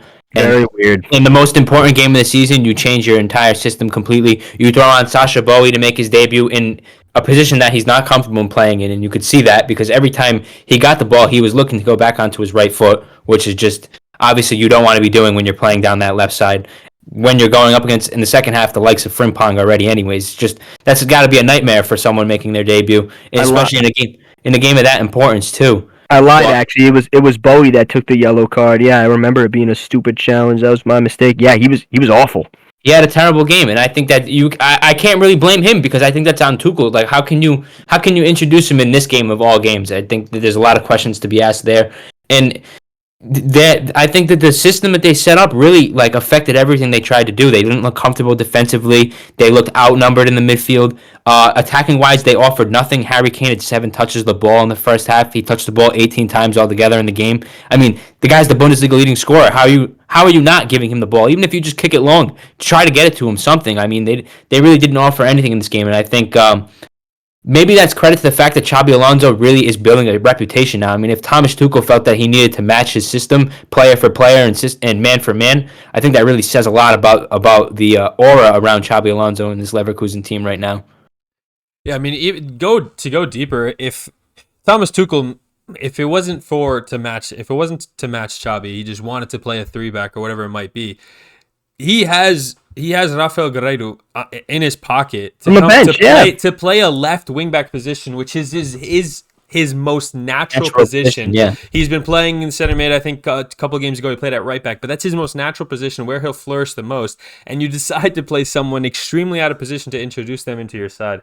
And even that too. I mean, Mazraoui has played on the left side for Morocco because Morocco's right back is Hakimi. So even out of the 2 players you started on the field, one of them has played on the left side before, and the one you started on the left side has never played there before. So I don't know. Like, makes me feel like I could have done a better job this weekend for Bayern. I don't know. It was extremely poor choices, and it's funny because it's uncharacteristic. Because normally you watch a Bayern game, and there's not too many games in my memory where like you just look at Bayern, and you're like, wow, they just played terrible. Normally, like even if they lose, you know, they fought. They usually fight tooth and nail. They're usually a really good side, but yeah, it was lackluster, and that is not to take away because obviously, like we've been saying, Xabi Alonso's Bayer Leverkusen is on fire. They're just a brilliant team. There's not many holes you could pick out as weak points in this side. I mean, like it's just layer after layer of player that's going to fight and it's going to win battles. So it's just a tough opponent for anyone to come up against. Yeah, it was funny. It was kind of the whole game was kind of a story of fullbacks. We haven't even mentioned his name yet, but it was Grimaldo again. On the score sheet, a great finish. He made a bombing run into the box. He wasn't picked up at all. Like we said, Stanisic and even Frimpong was introduced for Tella. And I thought that goal was so. It's not that the goal was beautiful. I know it was. I think it was off a counterattack, and it was an Which open one? The goal. third And one? yeah, and he managed to squeeze it in from range. I thought Tough, this was stupid. a tough finish. He made it look easy, but I absolutely loved the celebration. The way he sprinted over to Tello, who started pretty much in his place. It just shows the camaraderie that Xabi Alonso has been able to build, the togetherness, the leadership that he shows. You can see it in the players. Even after the Bayer Leverkusen fans were trying to praise him, and he brought his whole staff over to the ultra section to make sure they all got applauded as well. It was a brilliant performance, a brilliant occasion for Leverkusen. I know Derek Ray was calling them Neverkusen. I guess that's the nickname that they've been given in the Bundesliga. I know they lost that famous treble of finals, if you will. They lost the Bundesliga title. They lost the Champions League final. They lost the DFB Pokal final, and that's where the nickname Neverkusen came from. It looks like they're going to silence those demons this season for the first time in a long time. It was a welcome sight. I think it's a breath of fresh air for everybody to look at the Bundesliga table and not see the familiar Bayern Munich logo sitting atop of the tree. So I was excited. I thought it was a great game. Pick of the I just weekend. wanted to say, I thought that the third goal kind of summed up Bayern's day in a whole. I mean, why are they sending their goalkeeper up for a corner? They're already losing 2-0. It's the last minute stoppage time. I mean, if goal difference is important as it is in these days, this third goal could be detrimental if they end up level on points by the final day. So I think there's got to be a lot of questions asked there. I mean, how can you even do, like, how where in anyone's thinking was it like logical that Neuer should go up for this corner kick? We could get something out of this game here. Like, that's never happened. Yeah. Yeah. I don't know. To your point about Bayer Leverkusen, I do fear a bit because of how well they're playing. They do have a lot of hot names on their list in terms of transfer market radar at big clubs across Europe. So and then of course a couple of clubs like Liverpool are going to be without a manager, so Xabi Alonso might get a move. I hope Leverkusen maintain what they've created this season for a couple of good seasons, because it'd be like you said, a breath of fresh air in the Bundesliga, make it more interesting to watch. Absolutely. But yeah, I just hope this is an identity they've created to hopefully stay long term. It seems like it has. I mean, they're 31 games unbeaten now. I mean, after this weekend, I feel like there's. I mean, I don't want to put a target on them, but there's every reason they should go unbeaten for the rest of the season. I don't think that's too outrageous to say. I think that this was their toughest task of games for the rest of the way. So I wouldn't be shocked if we see an invincibles out of this Leverkusen team. That would be something that to mark in the history books. Bayern undone by an invincible season. That'd be quite the story to tell. Yeah, of course, another big game in the Bundesliga where we had Dortmund playing really, really well. Another team that has been very close to winning Bundesligas and close to winning Champions Leagues and then never reach it. But yeah, Malen with 2, and then Fulkrug with. The Dutch boys are shining for Dortmund lately. I want to say Ian Maatsen again. I think every time I've seen him play for Dortmund so far since his transfer over from Chelsea, he's been utterly impressive. The assist that he had was outrageous. He hit the ball first time, it got laid off to him from a corner kick, and it was very much like the assist that Trippier had for Guimaraes' first goal, but way more difficult. And I mean, it was my jaw dropped to the floor, honestly. He dropped the ball right in a pin for Fulkrug to finish for the third goal. It was really impressive, I think. And I have to say, if Chelsea are letting a player of that caliber go down the left side when they have no left back, it really has to make me ask questions about their managerial and their business, as like everything going on in the front office there. Because how do you let that guy go? I mean, he's really doing so well. He hasn't missed a game since he's gone to Dortmund. Yeah, I think the Dortmund fans were pretty shocked themselves at how well he's come into the season. I think he's probably had the best start of any of the winter transfers, in my opinion. He's certainly grabbing the headlines. In Germany, it was actually a pretty big result for Dortmund this weekend. I know Leipzig, who were kind of their direct counterparts, fighting it out for 4th place. I know Stuttgart are still in the mix. Stuttgart grabbed the win. Dennis Undav scored again, although I think he picked up a little bit of an injury. I wasn't able to find his status. They're going to get Guirassy back, so he who knows? came back. He came out in the second half. Okay, bet. So yeah, I mean maybe Stuttgart is gonna stick around in the top four. I think Leipzig dropped a big 2 points. They took a tough one on the chin too against They've been Real struggling Madrid, lately. which we'll talk about. But yeah, they go away to Augsburg who and tie 2-2. It's dropped points again. Um, I'm not really sure if they're gonna get back into the top four. It remains to be seen. I think the one thing that's going to help Stuttgart is obviously all the teams around them have European fixtures of pretty big importance. I mean, Bayern obviously in the Champions League. You have Dortmund, who are kind of the Champions League Cinderella story. They topped the group with Milan and PSG and Newcastle in kind of surprising fashion, in my opinion. Um, and obviously, you have Leipzig in the Champions League as well. So we'll see. I think Stuttgart's is in a really good position. Um, it, this is definitely a week that should give them belief. But we'll see what happens. Yeah, I mean, it might be a little nervous for them because getting into the Champions League, as we've seen in a lot of other clubs that don't normally play there, can be detrimental to them. But Right. I think based on how they built this squad, it seems like they got a good head on their shoulders in terms of how they manage the club. So I think they'll be all right if they can maintain this position. But yeah, the Bundesliga table has finally seemed exciting rather than a strictly one horse race all around. You know what I mean?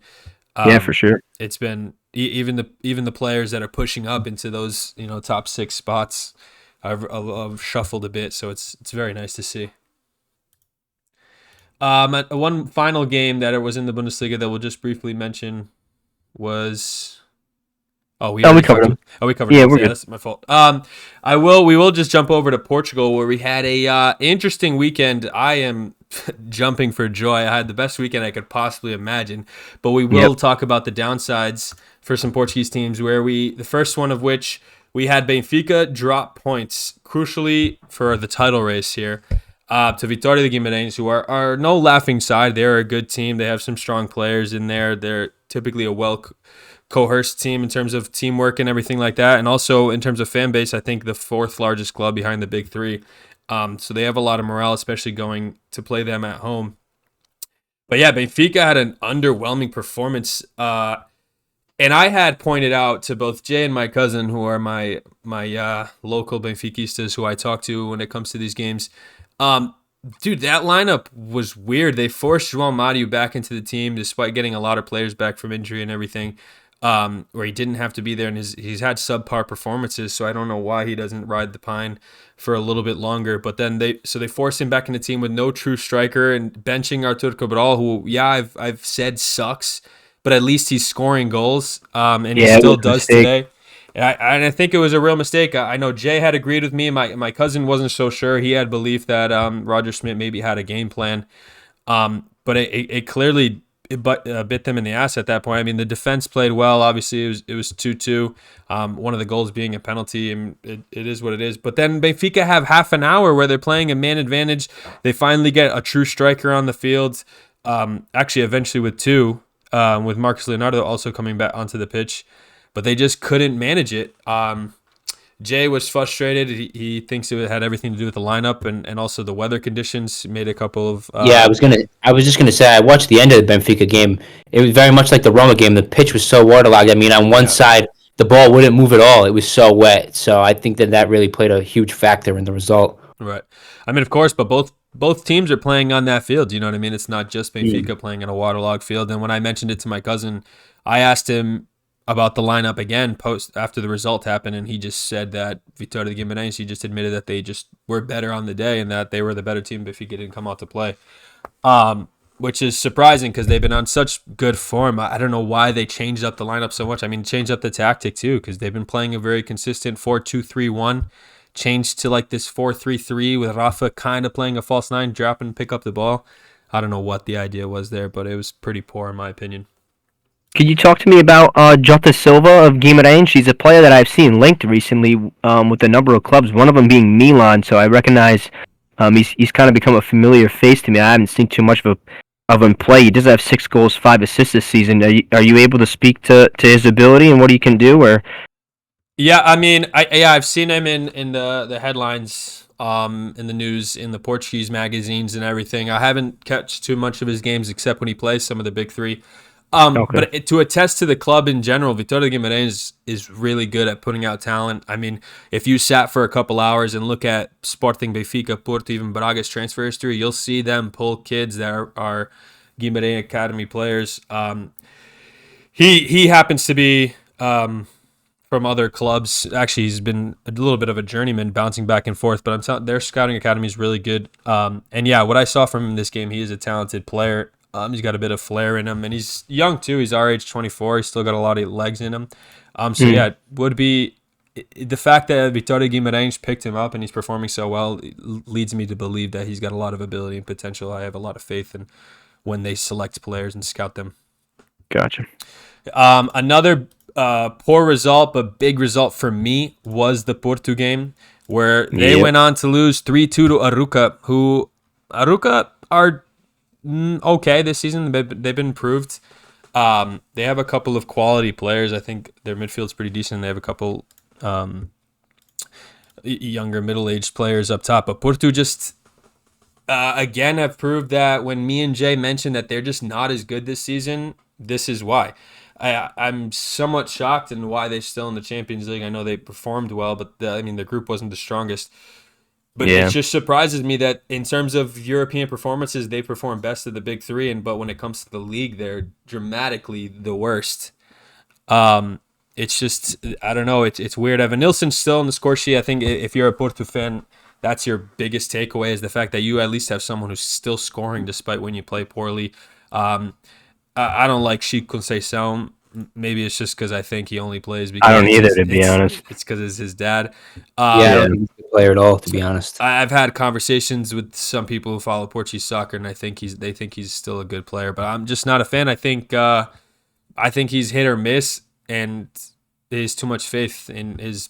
Sometimes he has good performances, but yeah, Porto just don't look up to it. They're way and well off the title race. They shouldn't even be considering it. All their guns should be going to hopefully getting maybe another round deeper in the Champions League, try to soak up some money. But I don't know. They just look piss poor, and they should be looking on to next season because it was really bad. And they ended up leaving the field with only 10 men. It was only for about a minute or two, but it just summed up the day for them, I think. And with those two fixtures comes the big one of the weekend. Regardless of the result, this game was going to be a huge game. It's Sporting versus Braga, so it was a bit of a little derby. And a tight one too. Sporting sitting in second based on points, still having a game in hand, and then Braga being in fourth. I thought this game was going to be a lot closer. I had faith in my own team playing at home, of course. I had faith in Gyökeres, who does get on the score sheet. Thought it was going to be maybe a 2-1, 1-0, maybe a 2-0 if we got lucky, but they smashed it 5-0. I mean, it put the cherry on the top for the weekend. Watching Benfica drop points, Porto drop points yesterday at the time of recording, and then we had already won this 5-0 game is, oh my God, it's just as good as it could have gotten this weekend. But as far as actually playing, Sporting were just phenomenal. I mean, Braga, it was tight a little bit at first. It seemed like it was going to be a little bit of a dodgy match back and forth, and then Trincão scored early, and then we scored another through Quaresma, who Quaresma had an insane goal. I mean, if you're a football nerd watching this and you just have 10 minutes to go on YouTube and find this goal, he comes in from his own half, picks up the ball, beats 2 or 3 guys, lays it off. He just continues his run, which is part of the system why we play 3-back, because one of them is always supposed to drive forward. Continues his run on. I think Trincão lays it off to Pedro Porro, who goes down a little soft in the box, but like just enough where Quaresma picks it up again, does a little sidestep on 2 players, and class finish home. I mean, it was unreal. What a goal and what a talent. I've been saying it. Some people don't believe me. My cousins don't believe me. Jay doesn't like it, but I think Quaresma is a really good player who had gotten outshined by Inácio, but now he's getting his moment. Trincão has been silencing me. I've been one of his haters. I was excited. I know. I don't know. At first, when he came from Barcelona, I was excited. I was like, because I knew he had a lot of talent, and then I think he just made too big of a move. I'd seen him play at Wolves and everything. But then he just some parts this season he just hasn't showed up. Maybe I've been too focused on Gyökeres, who obviously outshined him completely. But ever since I said something out loud, it seems like he heard me and just has shut me up, because he's been putting consistent goals or assists up almost week in, week out. So he's proven me wrong. He's proven to be a much better player. I mean, he's making Marcus Edwards, who I thought was one of our best forwards. He's been making him sit on the bench this season, Yep.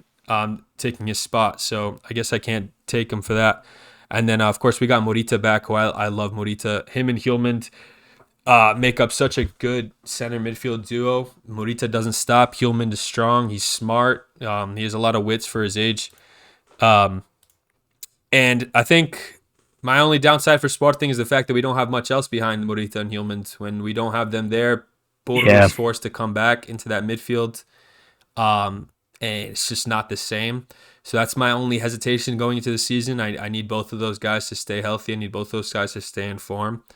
But as far as a weekend goes for Sporting, nothing could have gone better, in my opinion, for the title race. I agree. I think this is going to be the weekend that everybody looks back on too. If Sporting are crowned as champions of Portugal, and I think this game was pretty interesting. It's a Braga side that they just lost to a couple weeks ago, and in the semifinal, I think it was revenge in a way. They came out really with the pedal to the floor. I mean, it was a goal in 7 minutes. They made it 10 minutes later, and really didn't look back. But I think I don't want to jinx you or scare you, but I think this was the weekend that Sporting might have won the Portuguese league. Dare I say it? I don't believe they play Benfica again. Or do they? Oh yeah, they do. We play them at home, but it is at home. Yeah, right. So we'll see. They still have to go to Porto, who probably won't be a factor by the time they play them. I think the game is in May. It's towards the end of the season for sure. But we'll see. I mean, they seem to be clearing every hurdle that comes their way in recent weeks. It's nice to see. Hopefully, for your sake, they can keep the squad together, because I'd like to see what they could do in a competition like the Champions League next year with another year under everybody's belt together. But yeah, I don't know. I think there's going to be a couple pieces poached. I think the coach might be ending up in the Premier League. I know a lot of people like Ruben Amorim. He did a great job with Braga, and it was no surprise that he got one of the top 3 jobs in Portugal. I think the Wolves job would have been his if Gary O'Neill wasn't doing so well personally. Right. Maybe that's a little stereotypical to say. With I know they have a lot of Portuguese pieces over there, but I'm expecting him to make a move to at least the Premier League pretty soon. Yeah, I mean, I think this game, this was an important game if you looked at just the fixtures to come in the season. Obviously, you're always worried about the derbies and the classics, but playing Benfica at home is going to be huge, because I think we took it to them in the first half, and then their home field advantage, because obviously Benfica's fans, as much as they rival me, are strong, and they create a great atmosphere in the Stadio da Luz. Yep. So that's how they closed the game, and that's why they won. So hopefully we can kind of bring that back, control the game again, dictate the tempo, and play it for the full 90. And then if Porto are just down and out, maybe they won't have the energy, won't have the ambition to try to pull us away. Like you said, that game is at the very end of April. Only 3 weeks left in the season after that, so they probably won't even be at the race at that point if all goes well for us. So yeah, I think the fixtures are lining up nicely. Obviously, everything just needs to stay in line. And then as far as the summer goes, I am worried. I think Gyökeres will just be out the door, unfortunately, after only one season. Yeah. It's tough when we're in a league that like ours, where it's just not super big. And I mean, you guys know from the Serie A, if a player was popping off like that in the Serie A, I'm sure you guys would have little to no thoughts that he would stay for the following season. He's going to end up at the Premier League or another big club. Yeah, I completely agree. I think he'll go for a big price tag, especially only being 1 year into the contract. There's a lot of leverage to hold. So if we can reinvest that, keep some of our pieces that are working well now, play in the Champions League could be exciting. Yeah, for sure. That being said, one final league that we had another big game. This weekend was fantastic, I think. Last weekend we had pegged it to be a good one. This one actually lived up to the hype, but we did have Real Madrid smoke Girona. That was the test we had been mentioning for the past couple of weeks, if Girona could actually win the title. It was going to be depending on how well they play against the Los Blancos, but they obviously just couldn't stand up. Real Madrid were fantastic on the day. And they also got a couple other favorable results that we'll get to, with Barcelona and Atleti dropping points. But how'd you guys feel about the Real Madrid game? Well, yeah, I was going to say, I think it's kind of this. I think this is going to be a match week that a couple leagues circle. Certainly the Bundesliga, certainly the Portuguese league, and maybe La Liga as well, because Real Madrid got the 4-0 win against Girona. I think they absolutely dragged everybody back down to earth about Girona. They showed the golfing quality that we all know does exist between these two clubs. It's a Girona team that have been punching way above their weight. They took a couple blows in recent weeks. I think they had a loss and a draw, if I'm not mistaken, to Mallorca and Sociedad, and now they've lost again to Real Madrid.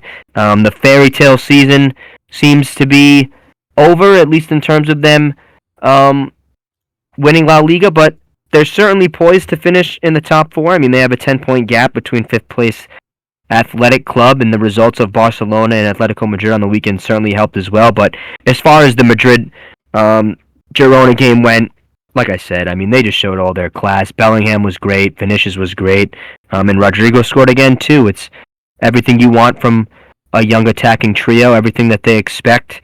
Tchouaméni was good again in his center back role. Carvajal's been deputizing pretty good as well. I think Ancelotti's not really getting a lot of credit for some of the players he's been forced to play in certain roles. He's forced to give minutes to guys like Joselu, who he's an experienced La Liga player. He definitely doesn't excite the Los Blancos fans. It's nice to see my man Brahim Diaz gets minutes too. So all things are pointing up for Real Madrid. I think the result came at a good time. I think it allowed them to focus on the Champions League game, which they played today, and will allow them to focus on the Champions League throughout the remainder of the season, especially if they're not going to be too threatening in La Liga. They'll be able to rotate, rest players, try different things out. So we'll see. This is a giant step towards Real Madrid winning La Liga. Yeah, I agree. Real Madrid have really saved their best two performances of the season for both these games against Girona. They beat them 3-0 in the return leg, so that's an aggregate score of 7-0 over these two games. Mm-hmm. And like you said, Real Madrid have really just showed their class. The one notable thing I think to take away is Jude Bellingham did come off hurt in this game. It's looking like he suffered a pretty bad ankle sprain. He's going to be out for the next 3 to 4 weeks. They're saying he's going to be back for the second leg of the Champions League, but he did miss today. So that's going to be... I don't think it's going to have too much of an impact. Brahim Diaz is more than serviceable in that position, as we've seen him step in and do more than a fine job there the past couple weeks. So, like you said, I think this really allows Real Madrid to put their focuses elsewhere, because they probably won't feel too much pressure coming over their shoulder in the next couple months in the league, at least. Yeah, I'm like a closet Real Madrid fan. I do like the club, obviously, when Ronaldo was there and everything. But it's exciting to see, because these past couple of years, it feels like both Real Madrid and Barcelona have been a bit in a slump. But Real Madrid still managed to win that Champions League. But it was almost out of just pure belief and just history and how big the club is. They managed to pull that off. But now you look at it, and despite having injuries, like you said, Ange, everybody that gets slotted into a spot to fill in just keeps performing well. And then, like you were just mentioning, Brahim Diaz comes in. Today we'll mention in more detail, but he gets on the score sheet and scores a fantastic goal too. Very actually Bellingham-esque in terms of, and just beating a couple players and scoring a fantastic goal. I was going to say Messi-esque. Well, yeah, that too. But it's just every piece that gets shoved in there, a lot like we've been saying about Liverpool when they plug and play. It's this Real Madrid team is kicking and screaming and doing really, really well. But credit to Girona. I mean, they got just completely outclassed, but I think, they, despite getting smacked 4-0 by the league leaders, they have a 5-point gap to third with Barcelona, with another 3 points to Atletico Madrid. They might as well guarantee second almost if they can just maintain a little bit of form, which is, by the size of their club, that's amazing, I think, personally. So at the end of the day, they should be happy with the season. But Real Madrid are just clearly the best team in Spain at the moment. Yeah, and I think Girona have plenty to hold their heads high about, and if they want to dip their heads and look below them, they will have saw that Barcelona drew 3-3. It's more drop points, it's more goals conceded. I just was doing the numbers. It's 13 goals conceded in the last 5 games for Barcelona, the mighty Barcelona. It's not something that I think has happened too often, especially at home into Granada, a team that are fighting for their life in the Serie A, in La Liga, similar to Almeria. They were terrible at the back again, and they've been forced to play a lot of different players too. Araujo, I think, is serving suspension, right? Or he wasn't in the team. They were just awful. Yeah, The only bright spot really is Ter Stegen's back for them, but he certainly did not instill any confidence in the back line at all in this game. I mean, it's No. been more of the same story, like we've been saying. I feel like week in and week out now at Barcelona, they just can't do the basics. yeah. I mean, but I'd like to add that if anything, there's a bright light for Barcelona. It's the fact that they are consistently at least putting in a couple of goals every game. So their attack is on it. But I think G has been the one that's been pointing it out every week how bad they're defending. And every now and then we give them shit for it, but it's true. I think that's their biggest hole right now is they can't keep that ball out of their own net. They can put it in the other team's net usually pretty consistently, but they just cannot keep it out of their own. And I think the It's thing that's costing so them. noticeable about it too, not to cut you off, but Yeah. immediately after they score, they're threatened to concede almost right away. Right. Almost every game I watch them play, if they score, the other team off the kickoff immediately comes right up and has a gilt edge chance or does score. So I think that tells you everything you need to know about how unconfident they are in themselves when they don't have the ball. Yeah, there's no aura. There's no this like belief in maintaining a lead. They're scoring and they're like, "Oh yeah, we're good." And then they just Yeah, let off the they don't gas believe in because- themselves at all. Right. And then just quickly, we will talk about the other points that were dropped. So that we mentioned, Atletico Madrid did lose to Yeah. Sevilla. Huge result for Sevilla. Oh yeah, absolutely. Who are another team that are uncharacteristically towards the bottom of the table, but now sitting 6 points clear of the relegation. That's good for them. But yeah, Atleti, who I had mentioned a couple times that I thought they were playing a little bit of a different style, not so much of that anti-football that Simeone likes to do. But and they were on a little bit of an up, but seemed to slip for them this weekend, which is obviously to the favor of Real Madrid, who are very, very clear at the top. Yeah, they Yeah, lost Morata as well. Big injury for them. He's been huge for them this season. Scored a lot of goals, so Yeah. that's going to be tough for them moving forward. Yeah, that's what I wanted to say too. And I was going to say it seems like they already kind of had an eye looking forward to the midweek fixtures that they have coming up. I know they have a big tie with Inter. I was a little not surprised by the team sheet, but surprised by the level of play. I don't know, maybe they're kind of taking their foot off the gas. I mean, I know it's away to Sevilla, but I mean, Sevilla have been doing pretty bad. It's a result that Atletico definitely would have liked to see 3 points come their way in because, I mean, Athletic Club's been breathing down their neck in recent weeks. I feel like they're probably the form team right now, in my opinion, in La Liga. They've been unbeaten in the last 5 games. They're not losing too many in the league. It's one loss since October 22nd, which came to Barcelona, which I think is really flying under the radar. They're doing some great work with the talent they have. Such a great story. The Basque club, never relegated, always in La Liga. They knocked Atletico Madrid out of the cup as well. Yeah, I mean, they're a team that's rolling. So we'll see. There's a bit of a title race, too, top 4 race, rather, in La Liga as well. It's going to be something to monitor going forward. Yeah, I think Atletico Bilbao deserve a lot of credit, and they get it. You know, like once a season, some tweet gets thrown around, but the fact that they've never been relegated and they're consistent performers, every now and then challenging for a title, and they've never signed anyone like, of course, outside of that region is just phenomenal, and it's just it's a way a club should be run. Besides I mean, I'm open to foreign transfers, but of course, just being able to maximize what you have, and it's not everything about splashing a couple £1,000,000 on some flashy player, and it's really just about building a team consistently season after season. So, it is a great story. That being said, that wraps out the weekend, and of course, we get to our five-a-side. Probably going to be. Oh, go ahead. You want to talk about the blue card implementation first? Oh, actually, yeah, that'd be a bit of soccer news for us is that blue card thing. I'll let you guys speak on it first. I have a couple of opinions on it, but if you guys want to go ahead and describe it for us, for those that don't know. Yeah, so I believe the way it works from what I read is a blue card would be administered for not only dissent, but also fouls of a cynical nature. Okay. Mostly involving breaking up counterattacks. Right. So, classic ball gets turned over. It's kind of like the take technical foul that the NBA has introduced, where in the NBA, if cynical take fouls on fast breaks are now deemed as a technical foul rather than just a normal common foul.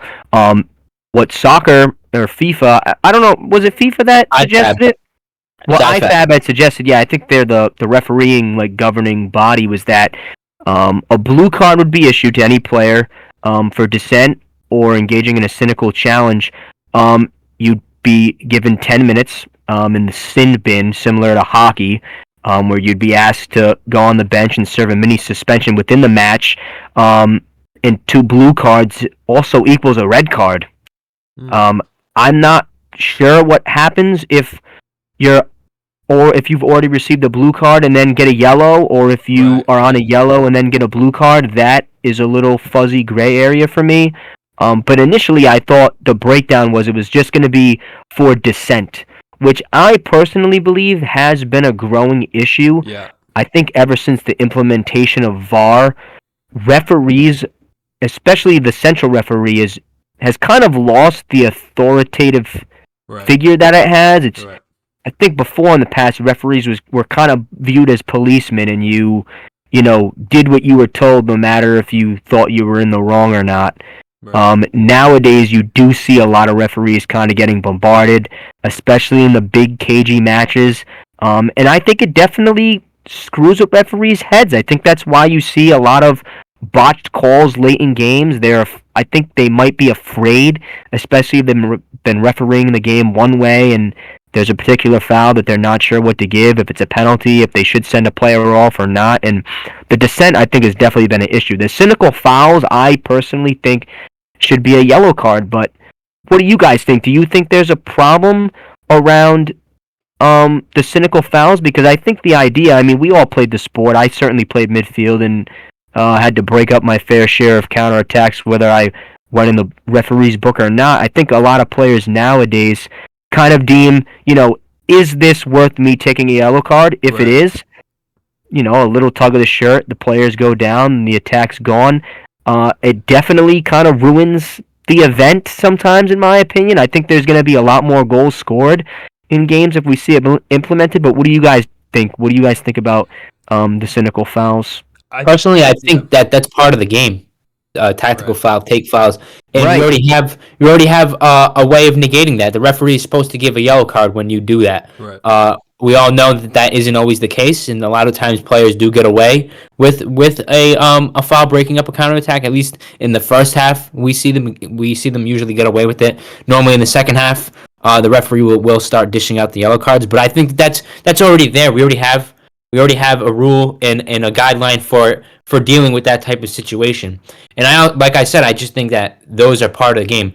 On the other hand, I do think, like you said, dissent is becoming a serious problem now, and it's a problem when it's like a final or an important game, and the players now are like looking for a decision almost, like they're looking to go down, and their first thing is everyone to crowd the official and to let him know he has to talk to VAR.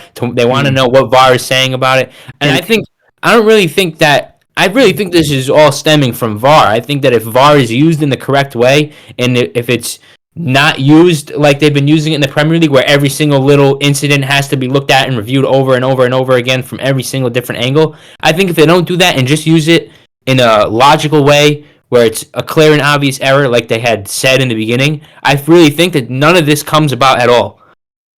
Yeah, I agree. I just want to make one more point, too, and then I'll throw it to Nate. I think you made a really good point in that something that I kind of notice in games is it's players and especially captains.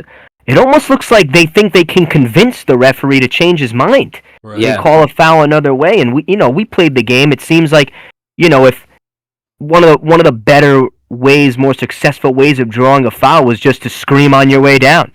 Because the referee assumes that, you've been trodden on or, you've been raked across your ankle or calf. And, I think players think they can pull the sheet over a ref's head. What do you think, Nate? Yeah, you guys made a couple points. I'll try to hit at them all. But it's interesting because, first off, it's something I'd like to have a better opinion on once they've done the trials, right? They are going to try. I want to see how it affects the flow of the game, how it affects all that to really form an opinion, right?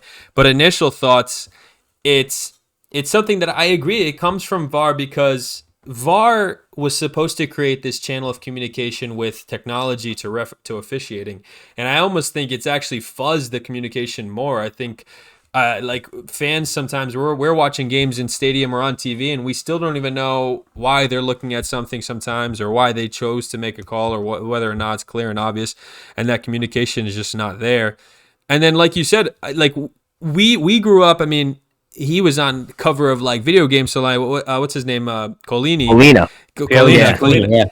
Like that's an authority. Like nobody messed with him, dude. Like Nobody at there's all. not Yeah, a player that would even question it. Like you went down, he didn't blow it. You're up and you're playing. You know what I mean? And we don't have figures like that anymore. And I don't mean that every ref needs to be aggressive, but at the end of the day, like they're the authority. They get it wrong, they get it wrong. But that's what VAR should be, is strictly like let the ref officiate the game how he's always officiated it. And that ball goes out of bounds. And a little while ago, he missed a clear and obvious PK because he's human. And then that's where you make the call. You know what I mean? That's what VAR should be looking at. But as far as actually blue cards, it's interesting because the cynical challenge thing, it just creates a level of, is it worth it? Is it worth me sitting on the bench for 10 minutes for me to stop this counterattack? And I think it will change how players will make that decision if it is end up being implemented. You know what I mean? Because a yellow card, you're still on the pitch. That's just now in your book. You got to be a little safer on challenges. But besides that, you're still there to stop the next play. 10 minutes is 100%. 10 minutes. That's a long long chunk time. of the game. That's a ninth of the game. That's huge. And You know the what I other mean? thing too, I don't know if you saw, but goalkeepers are not exempt from the rule. Right. So if a goalkeeper is given a blue card, they have to put a player, an outfield player, in goal for 10 minutes. Yeah. That is ridiculous. I mean, some of these teams could score 3-4 goals. Right. Yeah, the In only 10 other minutes, option yeah. is they're allowed to make a permanent sub for the goalkeeper. Right. But why would, I mean, maybe it suits Arsenal. Yeah, Ramsdale will that's get some more minutes. Arteta has some future knowledge or something, but it's, Yeah, right. And the other thing I wanted to bring up too, quick. I remember seeing a couple weeks ago. I think, correct me if I'm wrong, but I think the Premier League next season is going to introduce a microphone to the referees where they're going to actually be able to explain the on-field decision given. Very similar to what they do in the NBA now. I watch a lot of color commentary for the NBA, a lot of broadcasts, and the referees are always explaining exactly what they saw, why they called it a certain way. I know the NFL has been doing it for years, perhaps the Premier League is taking a page out of the American referees' books. But I think that shows the fact that VAR and referees acknowledge that people are respecting their decisions less and less. Right. And it kind of, to go full circle, comes back to, people don't really respect the authority that referees have anymore. And I think it's kind of been growing into a problem. I think it's pretty cool that IFAB is trying to put their foot down and implementing it. And maybe they won't actually implement it, but just the idea of introducing a blue card to the game and how negatively, for the most part, that I've seen it be received. It's certainly negatively received by us. I don't want to speak for the group, but it is by me. I think it'd be kind of silly. It's kind of like a, come on guys, let's grow up and get on with the game. And maybe just the idea of them opening their mouths about it is enough to scare people straight in a way.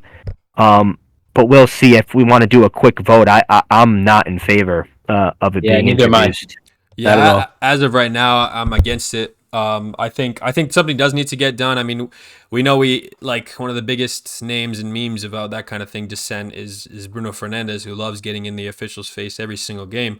But it's funny because me being a Portuguese league fan, that's where the problem stems from. Actually, Bernardo Silva had an interview the other day. I don't know if you guys have seen it, or maybe it was an old one, but he was saying essentially that if he goes down once and the ref doesn't blow, he plays. If he goes down again and the ref doesn't blow again, that's it. He's not going down anymore under pressure. He's going to try to fight the ball because he realized that this is how the ref is playing. But in Portugal, as soon as you're going down that first time, the ref's blowing the whistle, and then that's it. It's like you're positively reinforcing that behavior. And then some of these players leave and go on to play in other countries. Like you see, Bruno is obviously a superb, one of the best midfielders in the world, but he has that behavior like locked in, where like, if I go complain, I might get it my way. And a lot of players are growing like that. And like you said, I think the VAR thing is because obviously we all know referees can make mistakes, but now the fact that there's corrective action for it, if you force them to make them think that they make a mistake, they will go check it. So there's reason to go argue, because before you were arguing for nothing. A lot of times you were arguing, the ref would never take back his decision ever. But now there's potential for that to happen. So yeah, it's interesting. It's interesting to say the least how it will go down. But I will like Yeah, to see what you mentioned the commentary thing, because I think like in football, at least you get to know exactly why they called the explanation. You know what I mean? I don't need them to right. sit there and announce it over the stadium for like 5 minutes, but at Yeah. least like on the broadcast, right? Like you said, where there's a direct line into the VAR room. Yeah, 100%. Well said. Yeah, so you heard it from the Sons of Pitches crew. We're out on the blue card, but Absolutely. we'll see. I like what you said too. I'm definitely curious to see the trial runs if they Mhm. actually go through it, and who knows, maybe it'll change our mind. But at least for right now, um, I'm not in on it. Yeah, So it's a no from us, and FIFA should listen to us. So it's fine. yeah. But that being said, to wrap up, we do have a five aside. We will go to G for our goalkeeper. I know he mentioned before the podcast even started, before we even discussed games, he had a pick. So Yeah, I'm I excited, do. eager to hear who it is. It's going to be the guy who I have shit on just about every podcast since we started doing this. I'm giving it to Andre Onana this week. I thought he was superb for Manchester United in goal. He's really the reason they get all 3 points, in my opinion, if he doesn't make some of those saves. Specifically, the one he made against John McGinn, I thought was fantastic. And he had a couple other ones that were point blank. I know they're right at him, but you still got to get there. Still got to put your body in the way, and he got the job done this weekend. So he's my pick. Yeah, I think he's been going through a lot. We mentioned getting benched on the Cameroon side and barely playing in the AFCON despite all that controversy, and then he comes back through after you saying he's an emotional guy. It's a lot of emotions to go through, and then put up a performance like that. I can side with you on that. Mm-hmm. Any shouts for defender? I know I'm going to be a little biased, but I just think on the occasion, winning 5-0, keeping a clean sheet against a strong side, and scoring I think is a wonder goal is fun to watch. I like Eduardo Quaresma, but I'm sure there are others who are worth mentioning if anyone else has a name. I I had a think pretty biased pick as well. I had one of my defenders scoring a big game on the weekend as Yeah. well. Teo Hernandez. I thought he was good. Um, I thought he had a nice finish. I can't say I saw Quaresma, so I think Jean-Luc is going to have to be a decider unless he has a name too. Then we're really screwed. Oh, I was gonna say you could throw either of the Arsenal center backs out Yeah, there. that's true. They both scored this weekend. Also, Grimaldo, I think out of all the important goals scored this Mm, weekend, he probably scored the most important one. Yeah. mm. So, Okay. he's definitely got a shout in there as well. I think if anything, Grimaldo would be my pick. Um. Hmm. I mean, I'm willing to concede. Yeah, Grimaldo. I think that's a huge game. Quaresma's goal comes in a 5-goal thriller, right? So that's less of an impact. 5 goals slapping, not Slap, thriller. right, slapping. Yeah. I'll concede to that, but Angela, I'll give us the benefit of the doubt that I think we'll be coming back to our boys come flex time. So Yeah, we'll, we we'll might. concede. We'll concede to Grimaldo for now. Any shouts from midfield? I know we had a lot of really good performances in the Premier League. That might be the pick. But honestly, across Europe, there's a lot of good midfield performances. If anybody wants to shout a name, Yeah, there was a lot of good performances. I want to highlight the likes of Toon Koopmeiners. I thought he was great again for Atalanta, just somebody I wanted to shed light on. Gallagher obviously has a brace. I would consider Cole Palmer too. He had 2 assists, but he did play in a forward role, so we won't be selecting him. Bruno Guimaraes had a brace as well, but I thought the midfielder of the weekend for me was Declan Rice. I already have his name penciled in here. I think he was um, every penny worth of the performance that Arsenal had to pay for him in the transfer window. I thought he was great, so he's my pick. yeah, I fully I back have that. I I have have almost no quarry to that I one. have one shout for midfield. Sure. Frank Kessie. I thought he was utterly fantastic in the He's my midfield flex. against Nigeria. I thought he won the game in the middle really for Ivory Coast. The passes he was playing, the attacking, the midfield, the defending, he was doing it all for them. I thought it was Yeah. perfect. He's He going would in be my flex. pick if it wasn't Declan Rice. Yeah, I know Ange keeps saying flex, so I think he'll come up again. But I just think Declan Rice had such a overall all around really really good game. And then he was on the score sheet as well as providing the assists contributions. But I think Kessie is a great shout. I'm glad you said that. Always good. Of course, we had the AFCON final, so it's I hope we do get a name in there from that game. For forward position, we already mentioned the likes of Holland on a brace. Saka had 2, if I'm not crazy. Cole Palmer played in that forward position. Vinicius Jr. had a great game against Girona. So a lot of good names. Any of those stand out, or even a new name I didn't say? I have Vinicius personally. I think for reasons like we said earlier, I think this is a important of potential league winning implications, and I think Vinicius certainly played his part. Yep. For Real Madrid. So yeah, he's my pick for forward.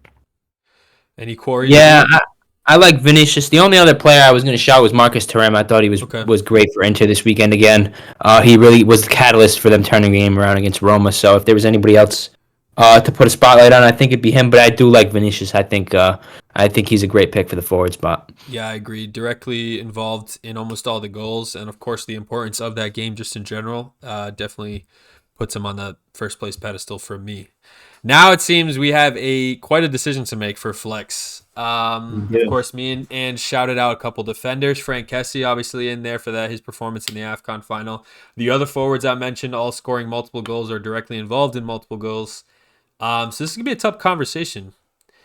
Any of those guys? I like Kessie. He won a title this weekend. I think he deserves it personally. Yeah.